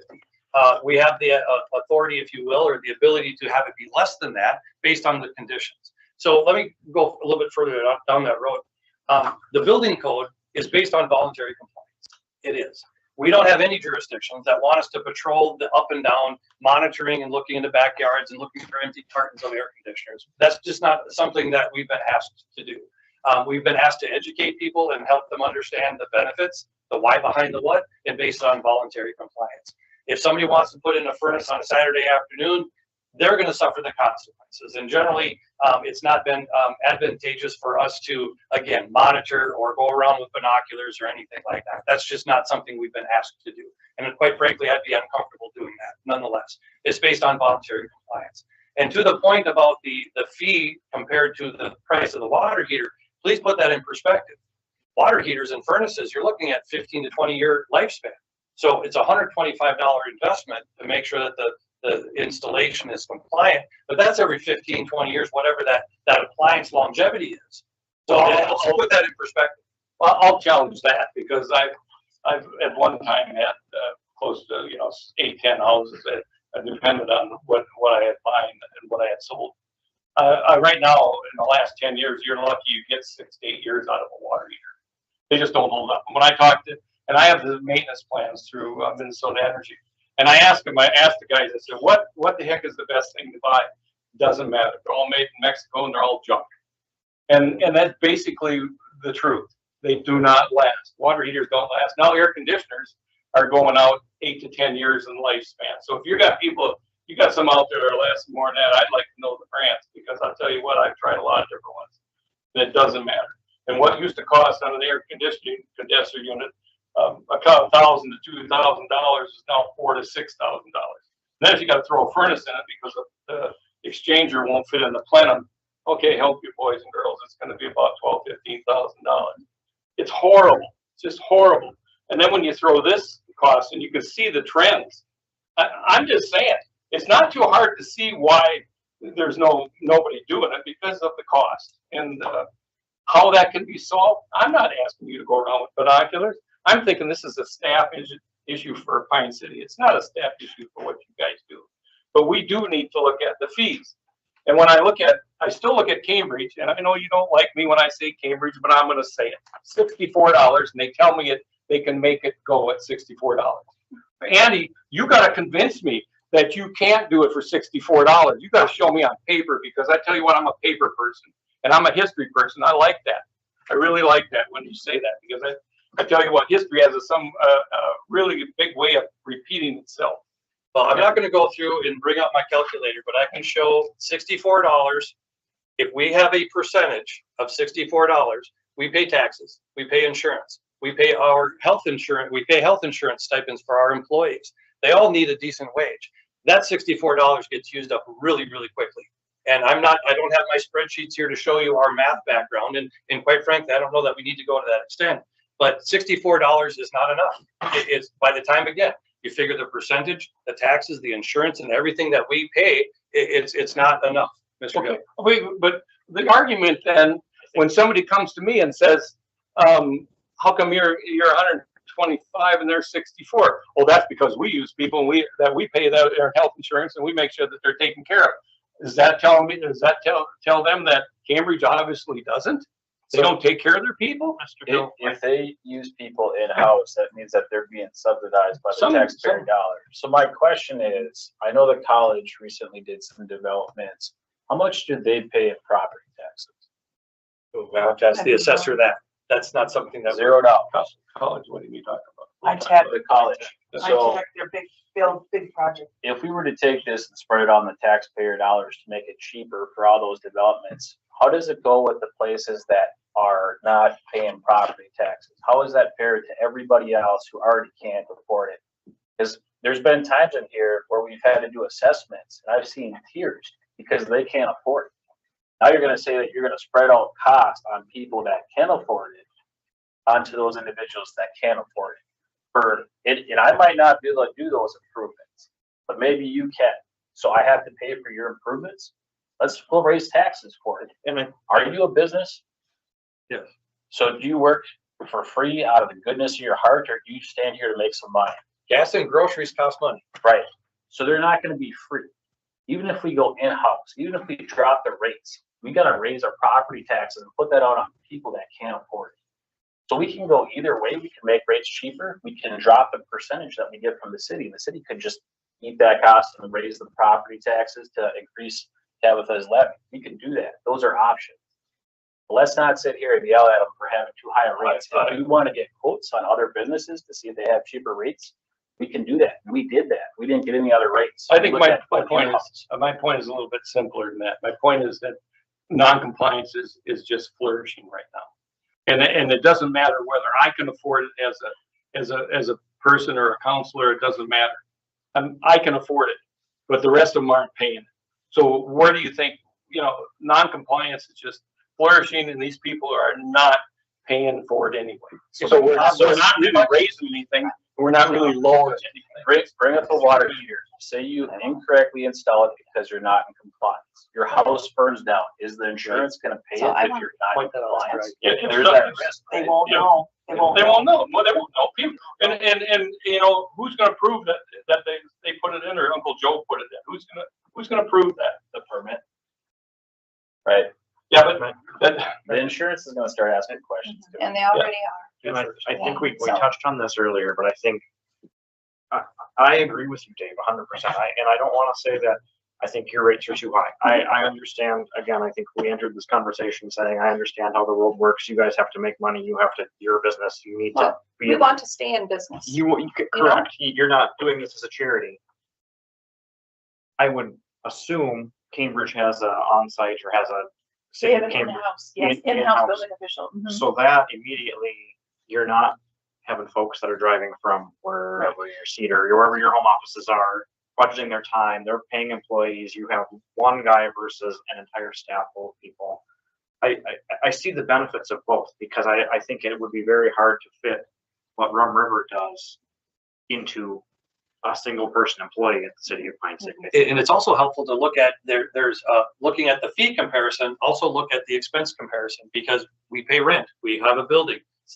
Cambridge does not. I mean, they have a city hall, so those fees are washed in.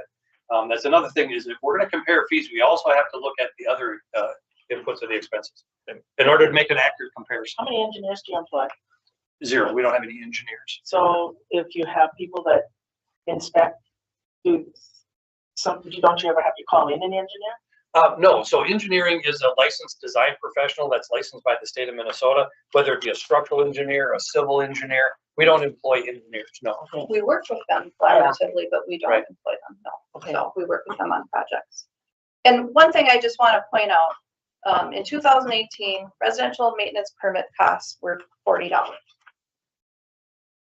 We had one AC permit that year. This year, we're halfway through the year at 125, and we have 2 permits. In 2018, 1 furnace, 2 furnaces this year. Furnace and AC, 0 in 2018, and we have 2 this year. Roof, 16, 2018, there were 30. Again, $40 versus 125. I do agree that furnaces prior years, Councilmember Hill, there were more. I agree. Yeah.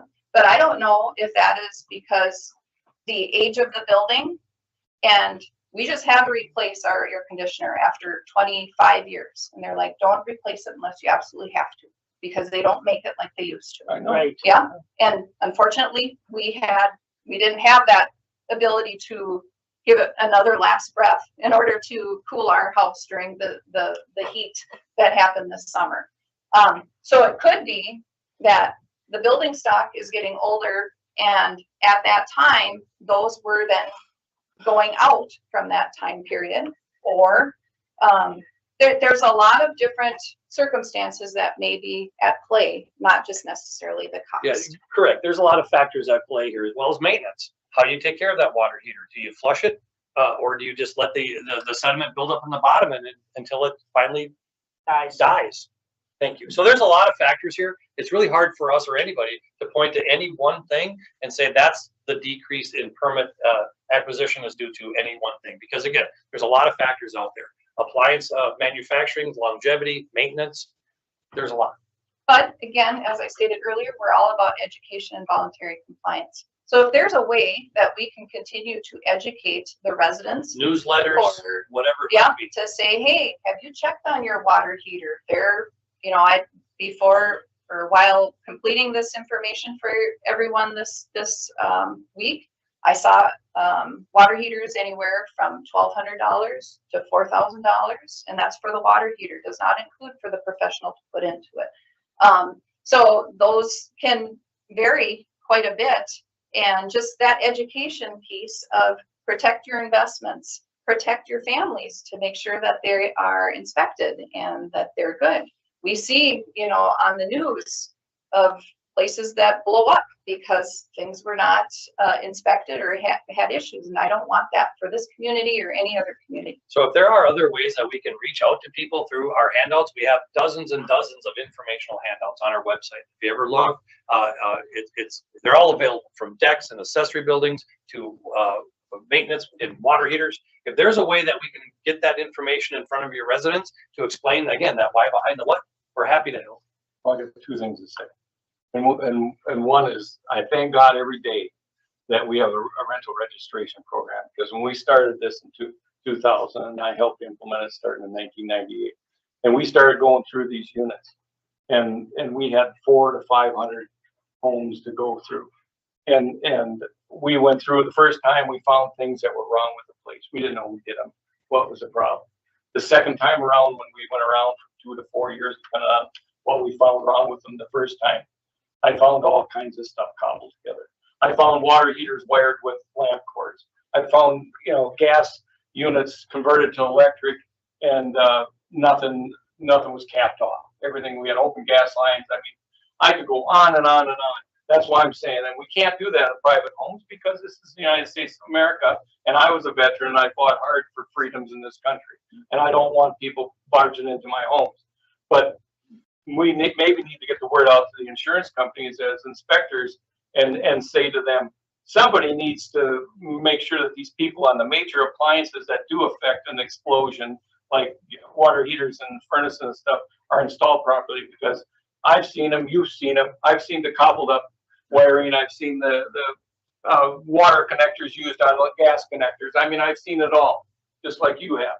And we're just so darn lucky that we've got the ability to keep our rentals safe. And since 1998, we haven't had one death in our town for rentals. But I can tell you, there's a few of them around this area, the other towns that have. And I feel very proud about that. And I think Adam is doing a great job. And when he took over for me, and so, you know, this is this type of stuff I don't want to see happen. I don't want to see us go backwards, and that's the problem. And as far as the numbers here, hell, I bet you I've seen a half a dozen furnaces and a half a dozen water heaters and on and on and on that went in this year alone. Did you report Saturday? Did you report it? Some of them I did. Some of them I called in. I took pictures. I said, you know, people are remodeling. They buy a house, but you know. So you're saying you didn't report them all, but you're. I didn't report all of them. No, because regarding compliance. yeah, I mean, who's going to take care of it? Well, you could have But reported them in the city. I You're just did talking about report it. I did report it. The ones that, you know, that the major ones. But there's a lot of things when I'm going down the streets and I see this going on, I maybe don't have time to turn around, go back and make sure that that's what I seen. But it's, you know, when you're an inspector and you see all this stuff, Kyle, it kind of hits your eye. It's hard to let go of. It's hard. I mean, he can tell you this. I mean, I go down the street and I see an old water heater with pipes hanging up on the top of it.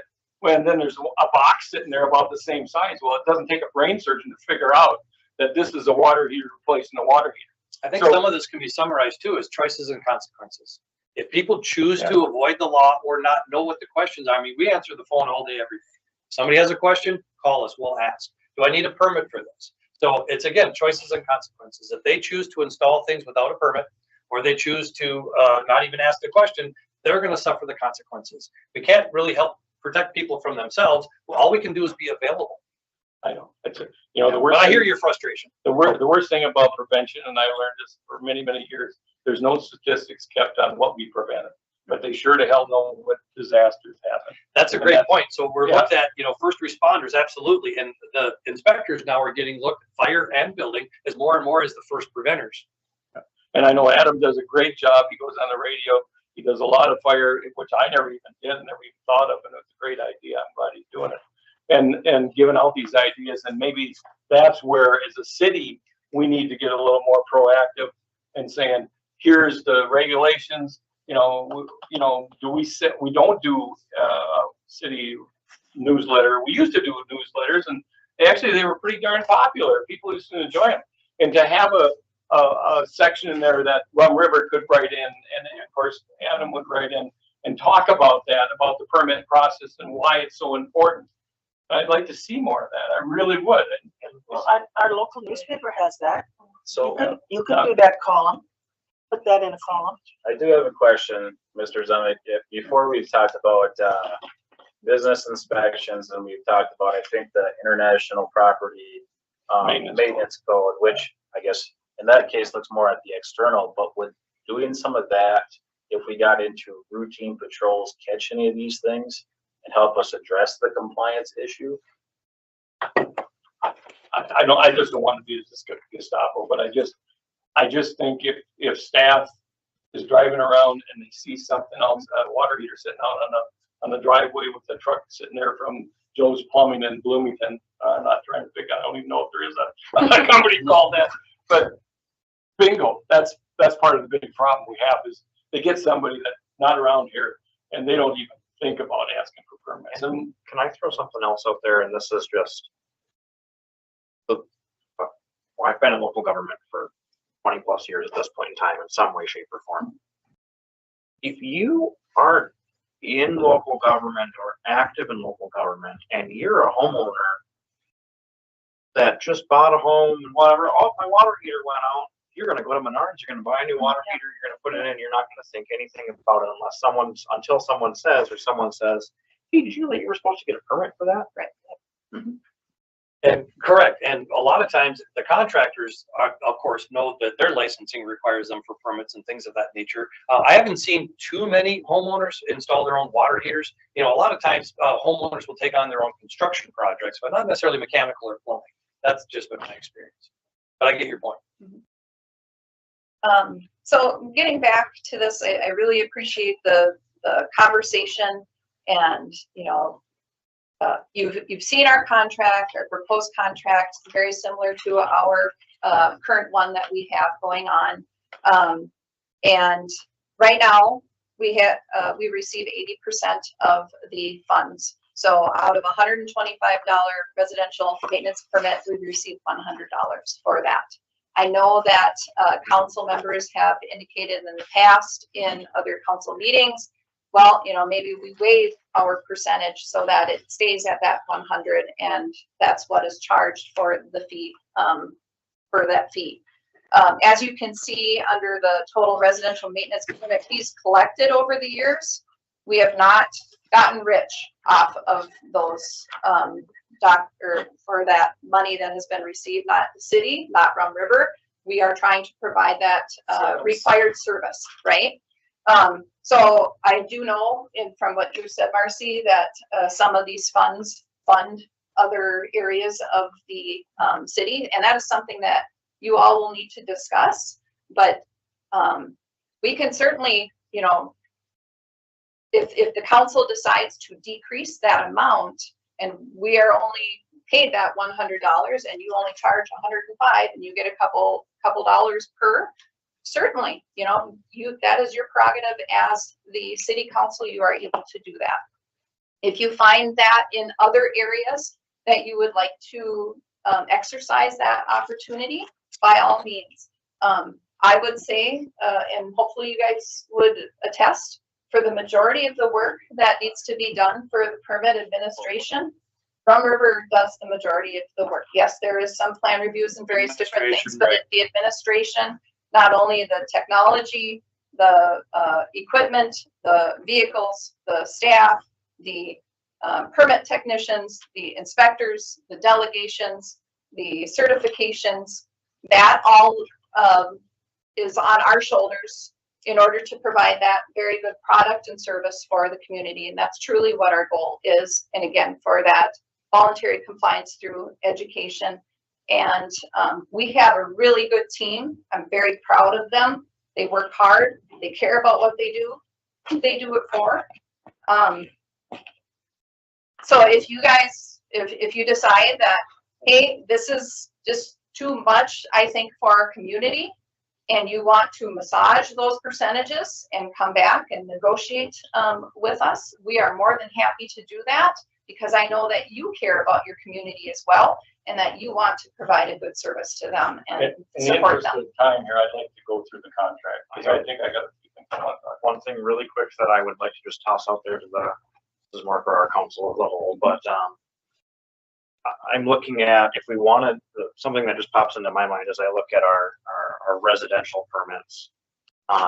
If we wanted to control that, if you really wanted to look at it and say, Bob's not getting a water heater permit because it's $125, I would not be opposed to at all dropping the city's portion of the residential permit fees, looking at $5,000 to $10,000 a year. We can massage that out in the budget somehow, or just eat that cost, and that's not gonna hurt us as much as some of these big commercial projects where you're talking almost $100,000 in permit fees.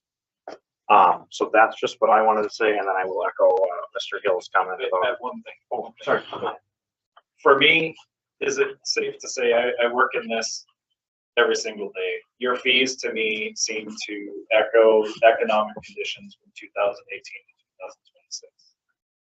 And the feedback that I'm receiving from people is not necessarily non-compliance. Why residential permits are down is just people can't afford to do the stuff that they want to do with their domiciles, is a huge part of it. So I think that's important to remember. In 2018, we probably could have bought a ladder truck brand new for $400,000 to $600,000, and we waited, and it was almost $2 million. So Water heater in 2018 was $300. yeah, Yes. and it's all. That's a really good point. Thanks for bringing that up. I'd like to, because you didn't touch on this at all. Just in the time I've been with the city, there's been a handful of situations where you went above and beyond because they were not being compliant, and you put in a lot of hours that you didn't get paid for. I'm sure you lost money on several situations, but you always showed up. So I I appreciate thought that was Thank important to bring up too. Yeah. Thank you. And also like with work without a permit, we typically try to work with the individual, educate them and say, hey, you need a permit for that. If they apply for it right away, then no harm, no foul.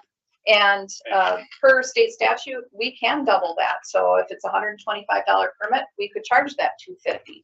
We implemented changes this past year that we document the staff time that's involved at that $95 per hour. And oftentimes we aren't doubling it. We are at, $50 or $75 by the time, because it touches a lot of people, not only the inspector that goes out there, but the permit technician, the scheduler, the documentation of that. All of that is incorporated in that, but also trying to decrease those costs because maybe somebody just didn't know. And if they didn't know and they are Johnny on the spot with that permit, we don't double fee them. We don't cause that extra fee. But if they need reminders and various different things, that all takes staff time in order to get that through. Thanks for pointing that out. There are a number of areas, maximum fees, grouping these things together, lowering fees, using discretion when it comes to investigative fees. We do a lot of areas where we use our discretion to maintain those fees because, like we said earlier, we're in business to stay in business. If we were out there gouging people or not showing up for inspections, we wouldn't stay in business very long. And that's what I wanted to point out. So I think, yeah, you're right, Mr. Hill. I'm done with this piece. I think if there's any other questions, perhaps we could move on to the next. The one thing before we get to the actual contract is baseline permits opportunity to assist with workflow for the city staff for processing financial transactions. That is that last portion on that page. So just want you guys to have the opportunity to read through that. I believe, Marcy, I have that indicated that if you currently use PSN, which was purchased by Invoice Cloud, and this is information that I was able to get from Baseline today, is in order to support a smooth integration for baseline permit payment processes, the city may need to upgrade to Invoice Cloud or their platform, which will occur eventually, but I think you can ask to get that done sooner. And he didn't think that there was any type of upgrade charge. He had a city that onboarded recently that went through that same process, and he did not hear anything about any type of fees. It did take a while. There's forms that need to be filled out by the city staff. And it took them about a month and a half to get that process. But the reason why this is important, if you guys decide to decrease what you receive for those maintenance permits, is that this will make up the time that the staff are now using to manually enter all of the transactions. In 2026, it's listed here that 86% of those are done via credit card. And that all takes time from your staff to import that information into Baseline. And if this implementation occurs, which Baseline will do that for free, but we'll work with the city in order to do this, whether you use that Invoice Cloud or if you use a different provider, that will increase your staff time to work on other things rather than manually entering transactions, which also holds up us when somebody pays, and it may take a little while for it to clear the city, for it to be input. They are calling us, hey, I want to schedule our inspection, but we can't schedule it because it doesn't look like it's paid. So it's just a quicker automated process that will help staff, but also help your community with these permits. So just wanted to point that out, that Adam will need a point person at the city in order to get that going. So thank you for taking that time. If we think 15 minutes is enough time to go through the contract, I'd like to give us a little bit of a break between this Well, and our regular council. If we're not, then we're gonna have to have them come back, because I want to talk about some of this stuff. Well, I guess, do we want to make a decision on the contract right now or bring it back? No, I don't want to make a decision. I just got some points on there that I don't agree with, and I just think, I just want a question on why it's written this way compared to the old one. That's my point. If we don't want to talk about that, that's fine. When it comes to the vote, I know what I'll vote, then it makes it easier for me.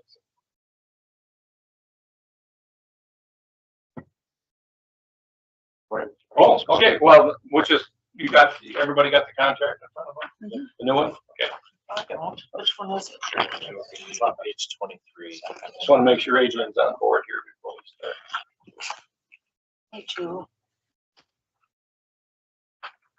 It's not a lot of serious stuff. It's like, it was something omitted for a reason. I just want to know why. That's how I have it for the links.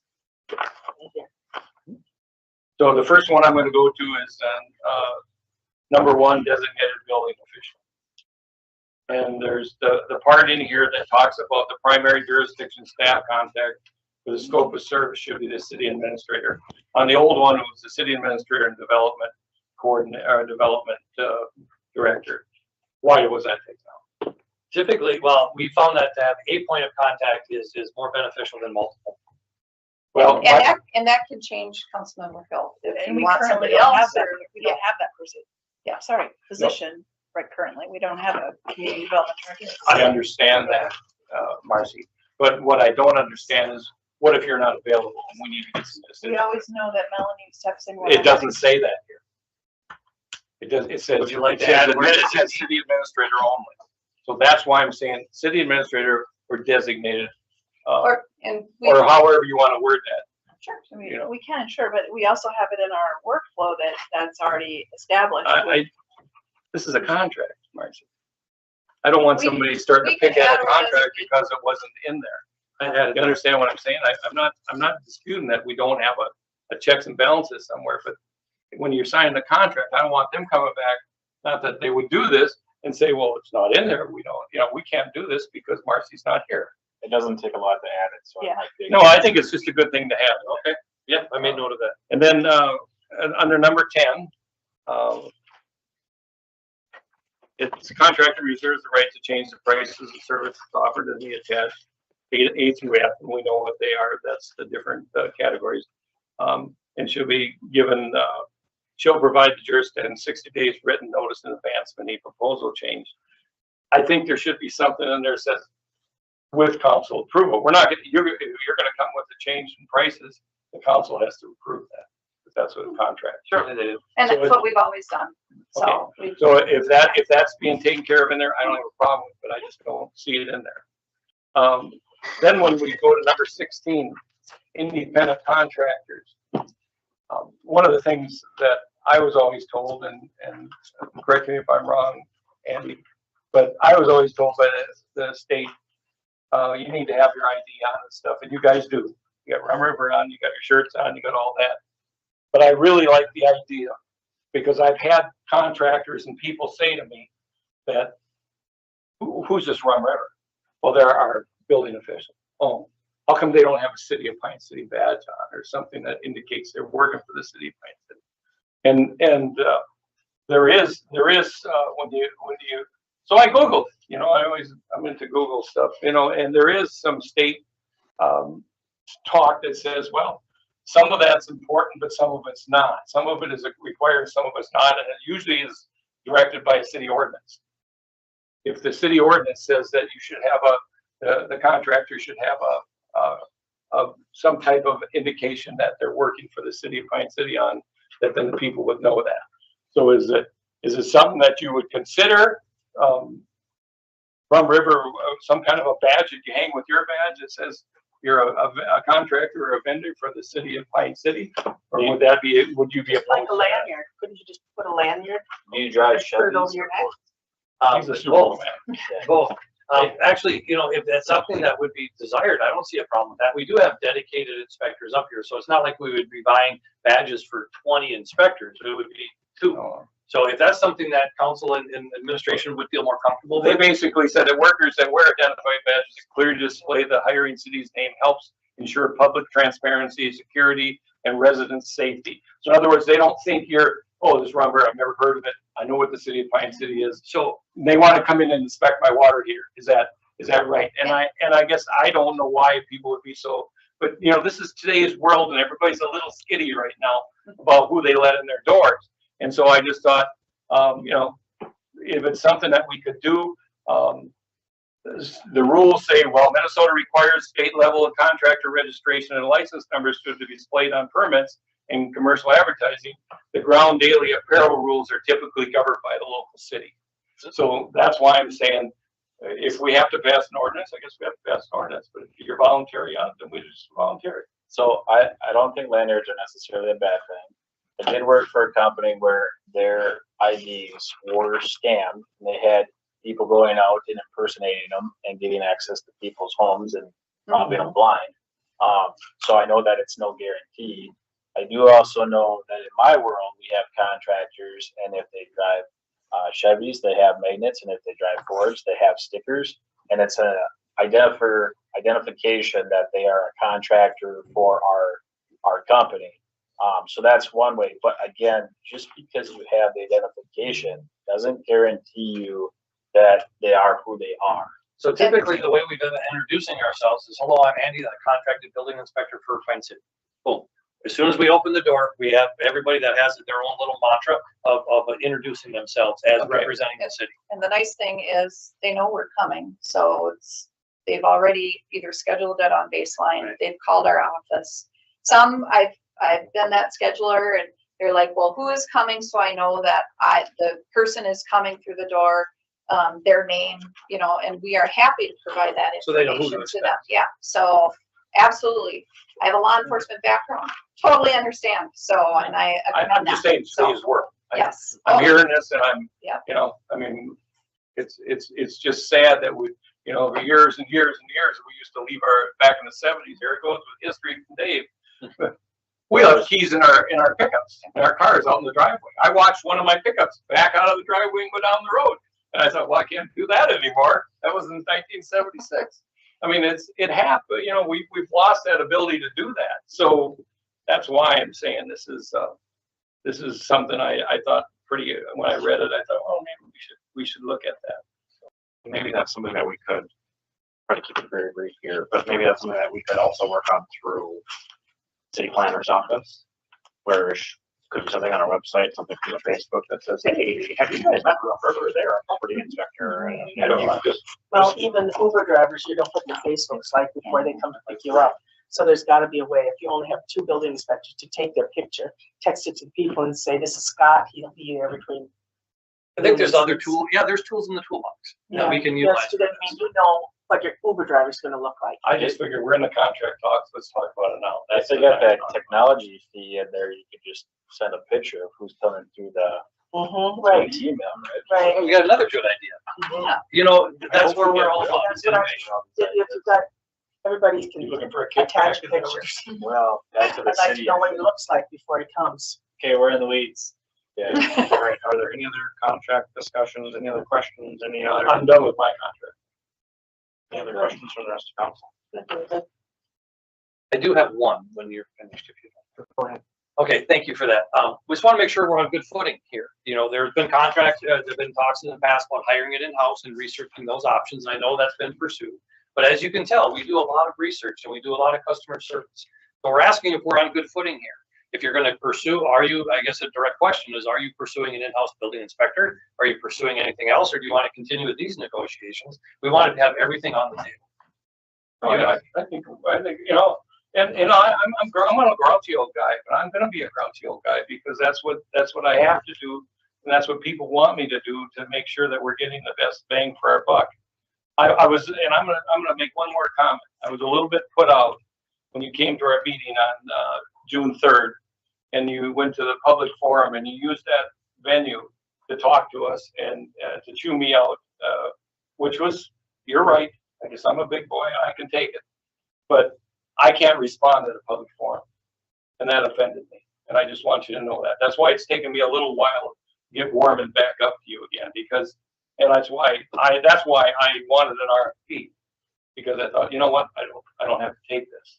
To be fair, I do believe that there have been pot shots made at Rum River when Rum River wasn't present to defend themselves. So I think it's been, Well, both ways, okay. I think it's been rebutted by Rum River. I'm gonna tell you personally, I'm not looking to go in-house because I have concerns with an in-house inspector. That is my opinion. I don't know what the rest of the council says. I appreciate that. And that's what we're looking for, is some assurance that we're going to be able to continue in good faith here, because if there are any conversations, we just like to know that. And I guess What are your dates? What are your dates of your contract?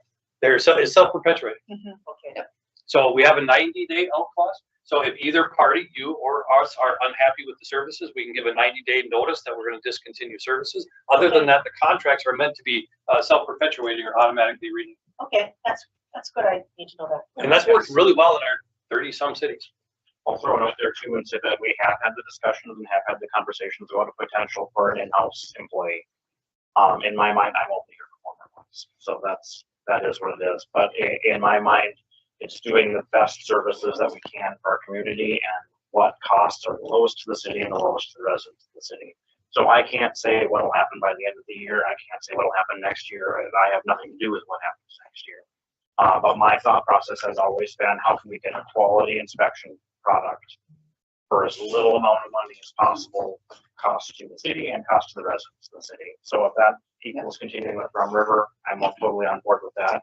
If that were to equal going in-house, that was an option that I was open to as well. But I will be fully honest and say that that's where I stood and have always stood. Appreciate that. Thank you. I'm one of 5.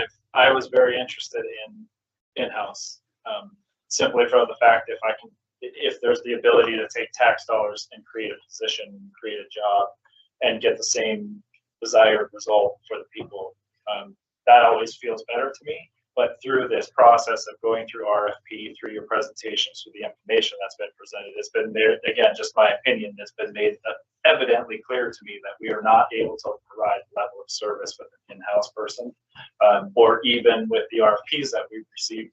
I don't believe that those RFPs are able to match the quality of service that we get for our contractors and our people based on speed alone.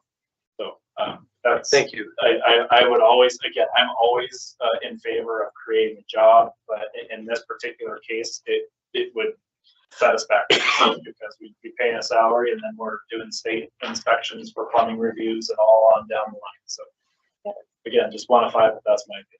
Didn't want to put everybody on the spot, but I wanted to, again, we put everything on the table here. We wanted to make sure everybody, that we're all doing the same.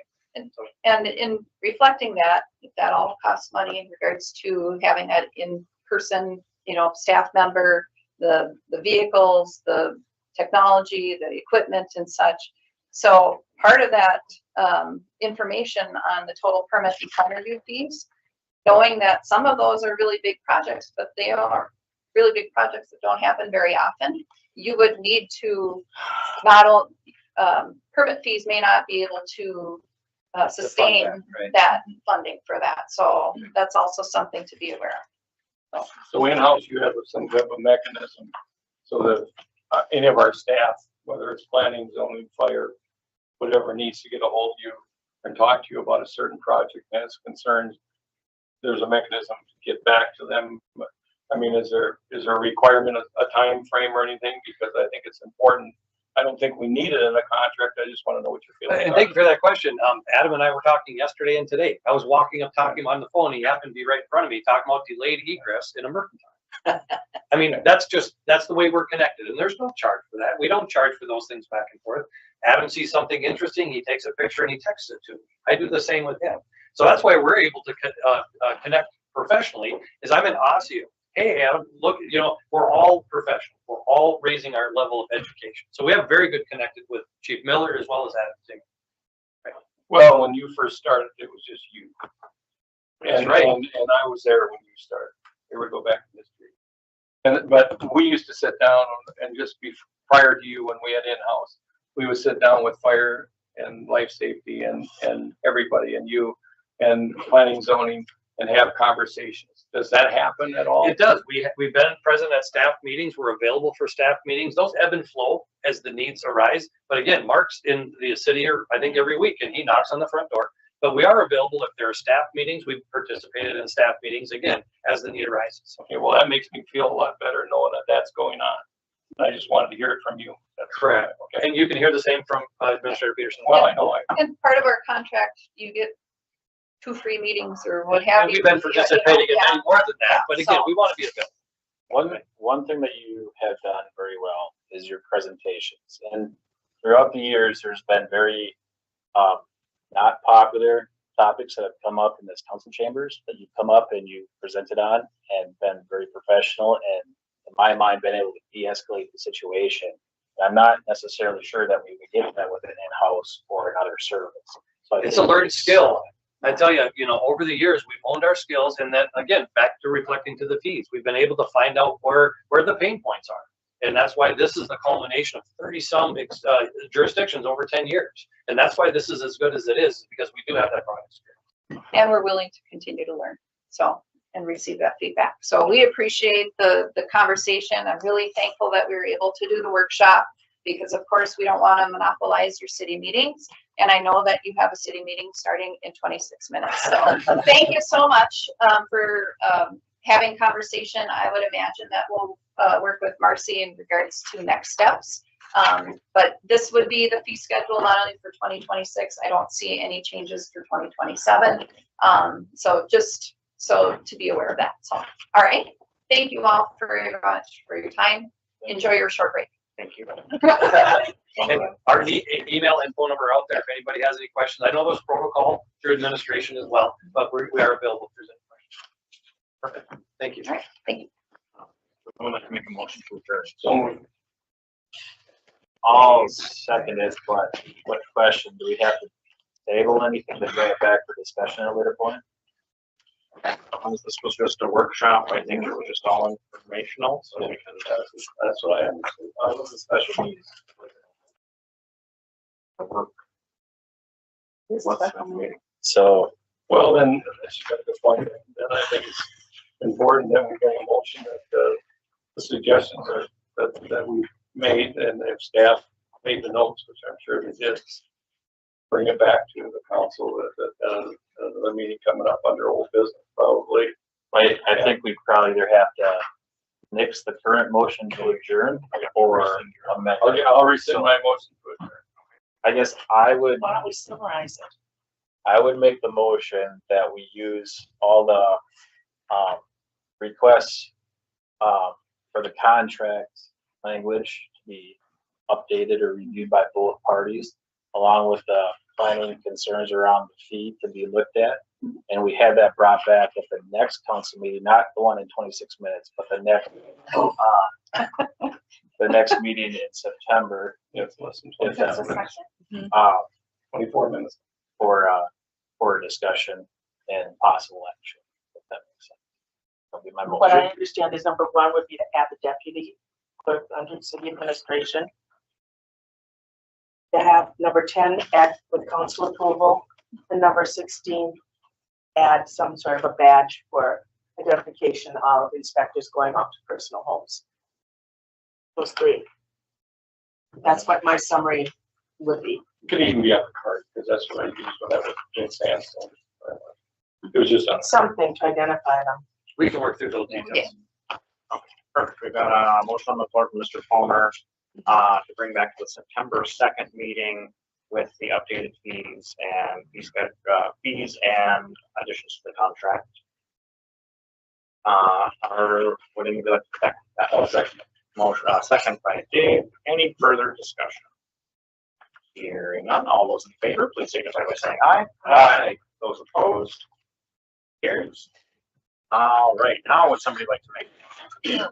So moved. Motion by Kyle. I'll second it. Let me second it. Oh. Let me second it. I want to second it. Motion by Kyle. I'll withdraw my second. Second by Adrian. All those in favor, please signify by saying aye.